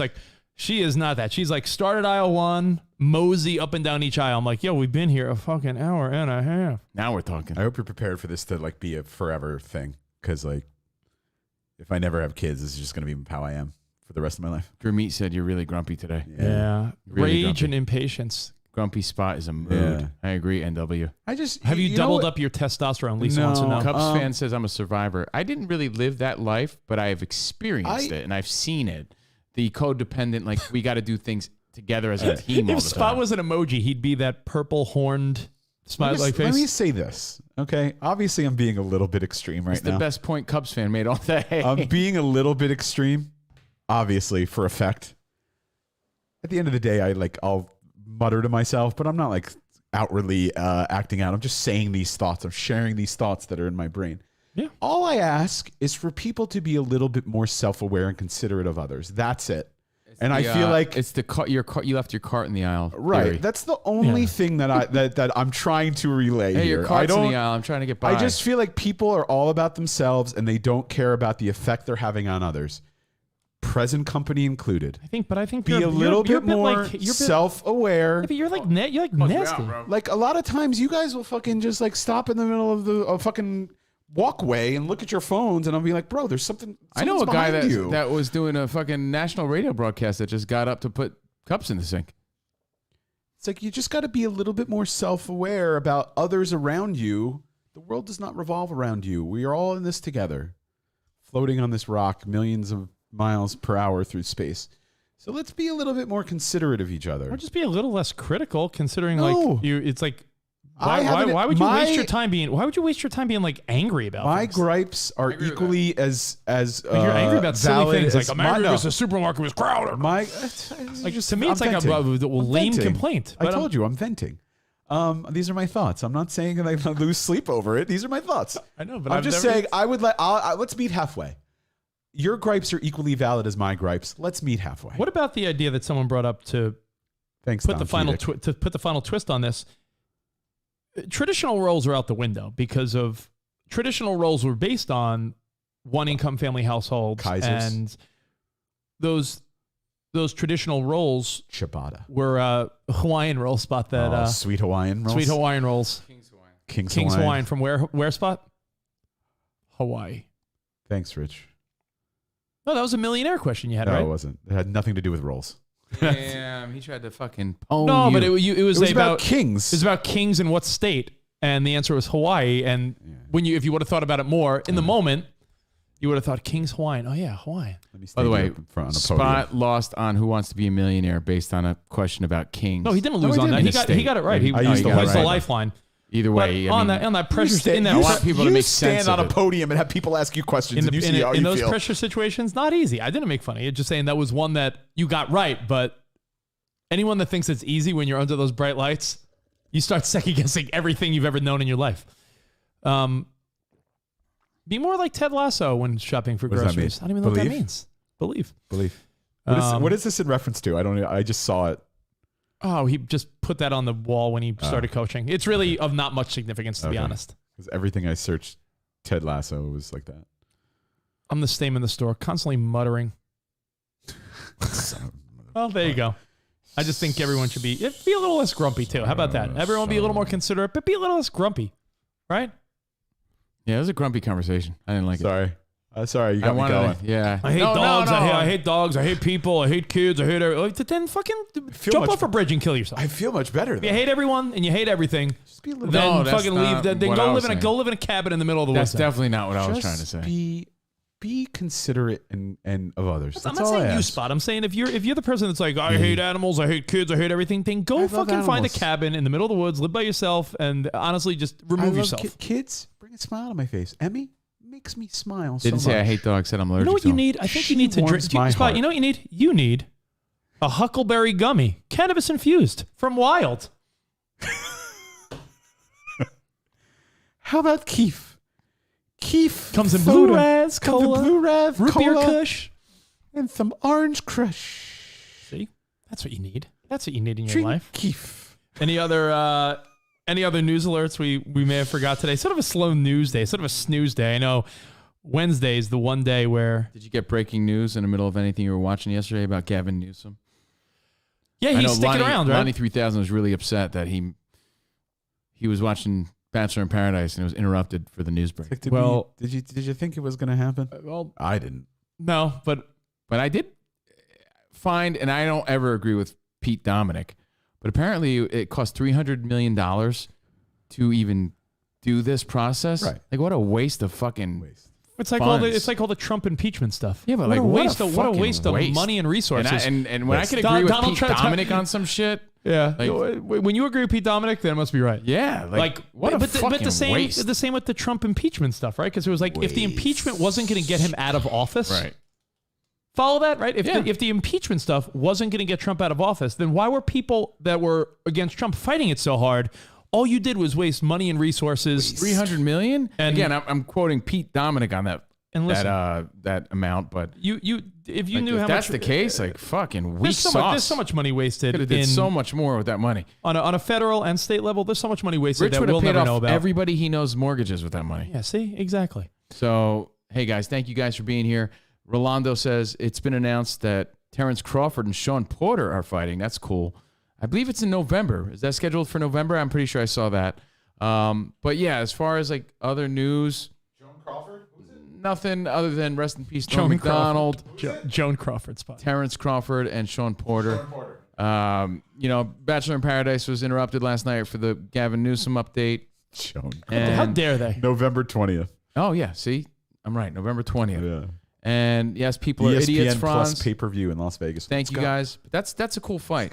Thanksgiving in Vegas, baby. Tomorrow on a Throwback Thursday, if we have time, I know I want to talk about like I'm facing a cool dad sort of project, which is my daughter's showing a real liking to the music that I listen to. So this is like my golden bonding opportunity, which you lose those moments as your kids get older, right? Yeah. You start searching for them. So like, oh wow, this is an organic one that's really cool. She loves talking about that shit. So she asked me like, hey dad, you think you can make me like a playlist of the Turbo Generation songs that you think I should know? And she knows wow. believe me, she knows probably all of them. But I'm like, well, fuck. What are the mandatories? And it doesn't have to be of the late 90s, early 2000s. We could talk about lithium generation. like a lithium generation, like of the 90s. Like, what songs would you put on those playlists if you said, all right, my kid has to know these? It's my dude John Diligence as a parent. John Diligence? To make sure my kid knows Alive by Pearl Jam. You know what I mean? Like, what are the mandatories to put on this playlist? Because my kid's all about that, so I'm starting to think about it. Yeah, at least a little Living After Midnight. I think you need to... But that's a different generation. You also need to make her appreciate, and we could talk about this tomorrow, the artists themselves. So, like, you know, tell her about, like, Chris Cornell, and tell her about, like... I do all the time. Eddie Vedder, and tell, you know, like... It's the only thing I got, really, Spot. So, yeah, I mean, it's like, you're preaching to the choir with this. All the time. And so she shows genuine interest. Almost like pick a song from every band that showcases their artistry so you can like cover the gamut. But what are the mandatories? So we'll work on that What tomorrow. are the mandatories? Like, Rich, if I said Green Day, you can't put that many Green Day songs on the playlist. I mean, you can. It's limitless. Basket Case? But what is the one you would put on? Basket Case or maybe... What else is on that album? If I said Chili Peppers, like, what is the... Gotta put that on. Other side, Under the Bridge? I don't... That's what I'm saying. This like worthy of conversation. Give it away. Give it away. Give it away. That's the most Chili Pepper sounding song. Yeah. Let's see. What was on... California. California. Let's see. What's on... Did you know that we're from California? What's on Dookie? Welcome to Paradise, Longview. I would say When I Come Around, Basket Case and She are my favorites, but I think maybe When I Come Around might be the one you need to tell it. That might be the biggest one. On a Throwback Thursday, maybe we'll touch on that. I'm just letting you know. What do you think the biggest now one is? I'm kind of excited about this project, but it's something that I procrastinate because I'm a pro when I procrastinate. I would and say I'm going to put a lot of thought into it, so I'm like, hold on, give me a minute to think about this. Do you have the I would say time to Longview. Listen to me? What I think Basket So a Case. song about masturbation for my 11-year-old. Oh, yeah, you're right. You don't think Basket Case? I feel like it has the most, like... Sometimes I give myself the... That's good. Basket creeps. Case That is might good. be the biggest Basket one. Case. Just the mindset is a conversation in itself. Like, are you going like, these are the mainstream ones? Yeah, Basket Or are Case. you like... Not When I Come Around. You know what I mean? I bet She might be my favorite one, but I think Basket Case. Give me another band you were saying. I said Chili Peppers. So what we're going to do, here's what we're going to do. We're going to pick the top, let's say, 20 bands of the 90s/2000s. And if you had to make your kid... And we'll pick one from each band. It's almost like a time Okay? capsule. If you had to leave tomorrow, if you had to leave a time from capsule, each band, you know, one from each band. One from each band. That's all you get. One from each band. That'll be tomorrow's show. The Offspring. I would say she's got what should we call it? Self-esteem. Yeah, I would say self-esteem. Self-esteem. Even though Come Out and Play was their smash hit. Foo Fighters is Everlong. It's just automatic. Yeah, 100%. Foo Fighters Everlong. One of the greatest songs ever say, written, right, Doug? Pearl Jam, Better Man, Jeremy. I'd say Alive. Alive, yeah. But again, I think Soundgarden. She did we're specifically wasting ask tomorrow's me. show. You're wasting tomorrow's show. She asked me for late 90s, early 2000s, which would be Turbo, which would be Korn, Godsmack, Slipknot, Disturbed. She's so aggressive. She's so Molgoth. She's so Molgoth. No, but she loves the lithium shit. You know what she asked me for? Dad, I really want to in utero Nirvana like zip up that she found. Like she loves that shit. I think she feels in her head that she knows enough of that. I have a question. I need you to school me on like This is the Molgoth. Like, what Deftones song is mandatory? This is a great parental. It's not as fun of a conversation, but whatever. This is a great parental trick. You saw Adam Goldberg pull this on Bev a bunch of times. Mm-hmm.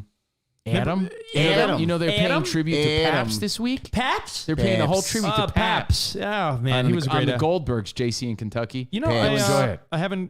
I haven't watched in a while. I think I'm caught up. I think it was off the air for a little while. Mm-hmm. But the Goldbergs, great, simple, easy, follow, easy to follow sitcom.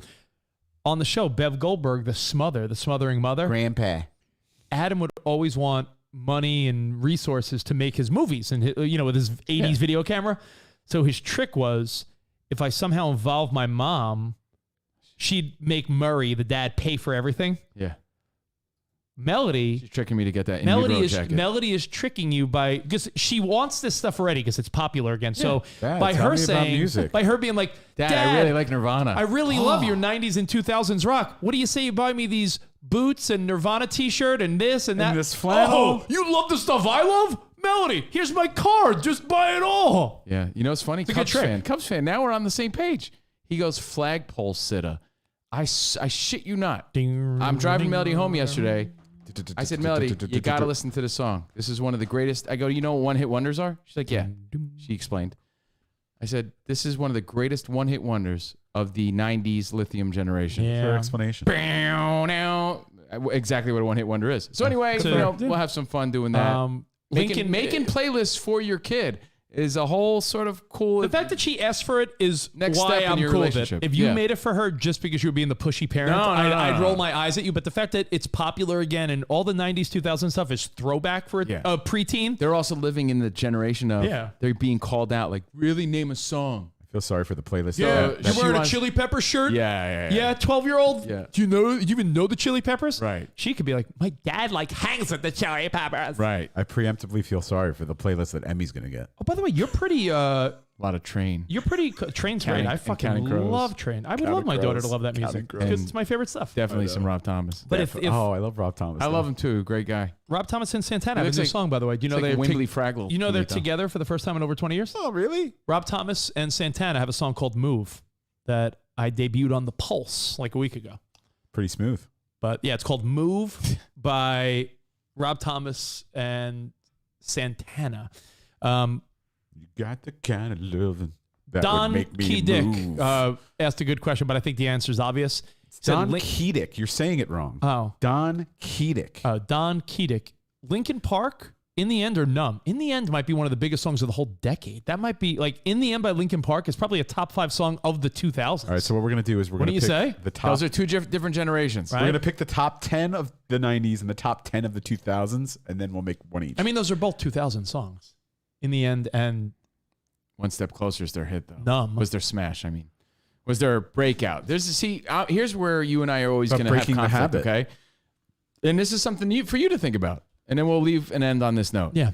When you think about, what would I want to leave in this time capsule or on this playlist of mandatories for your kid, right? And Drops of Jupiter would be Train song. A lot of times I am always torn on, that's what put them on the map. That was their first breakout hit. Linkin Park, for example, One Step Closer. One step closer to the edge. I cannot take this anymore, right?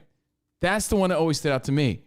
In the End was probably their bigger hit, right? So In the End's their biggest hit by far. I'd imagine. I'm always torn on,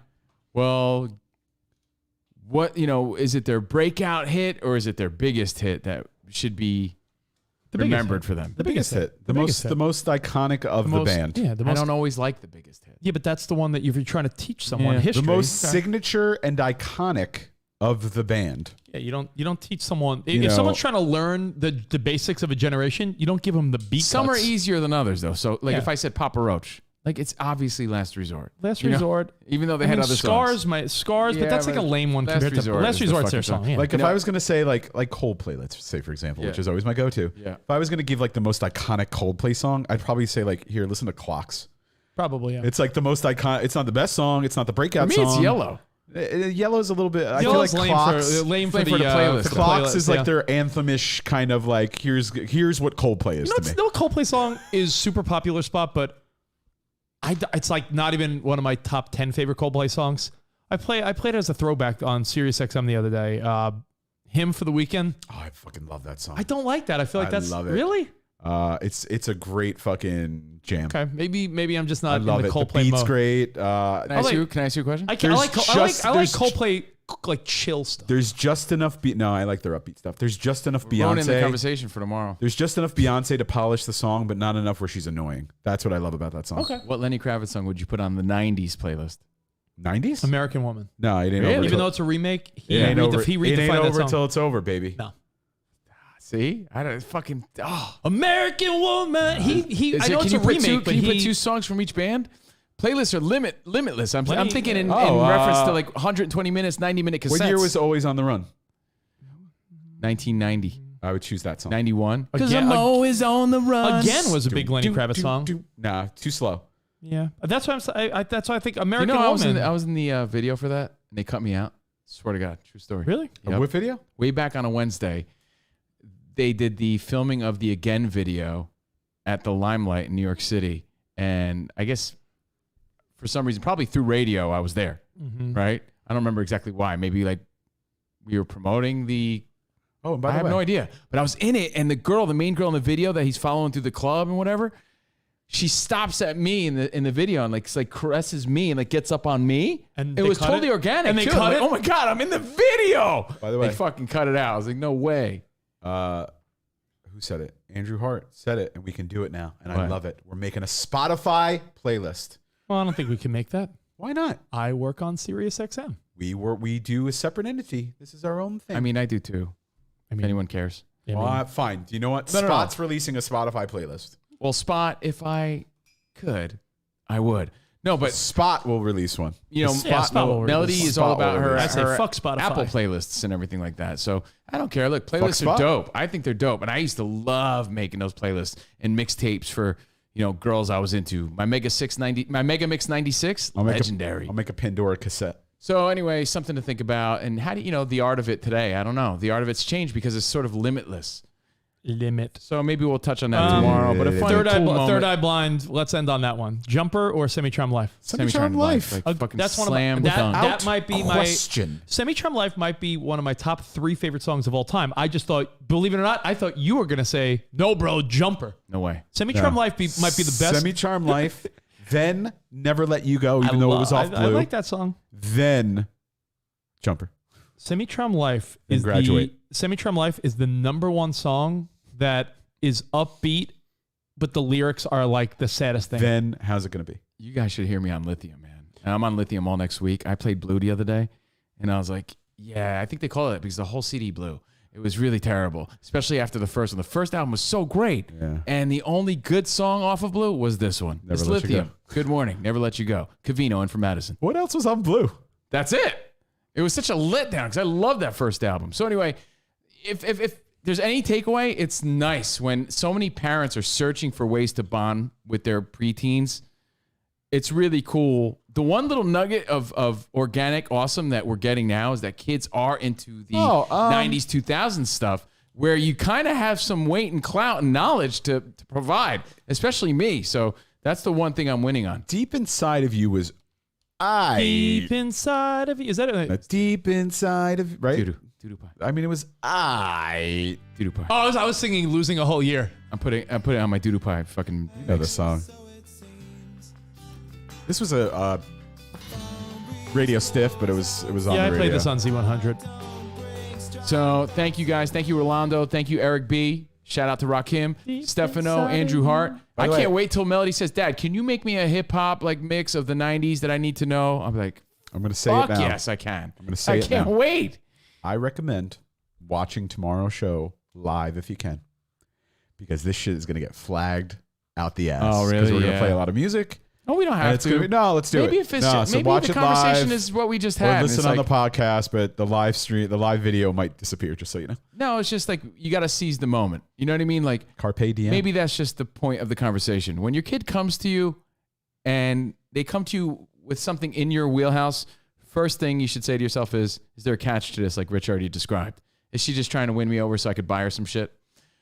Second, you have to fucking say, all right, this is a great opportunity to gain some cool points. Honestly, let's roll. And here's a side thing outside of this thing that we do tomorrow, a suggestion for you. I think We don't even need to do it. I would love to. I want to. I need it.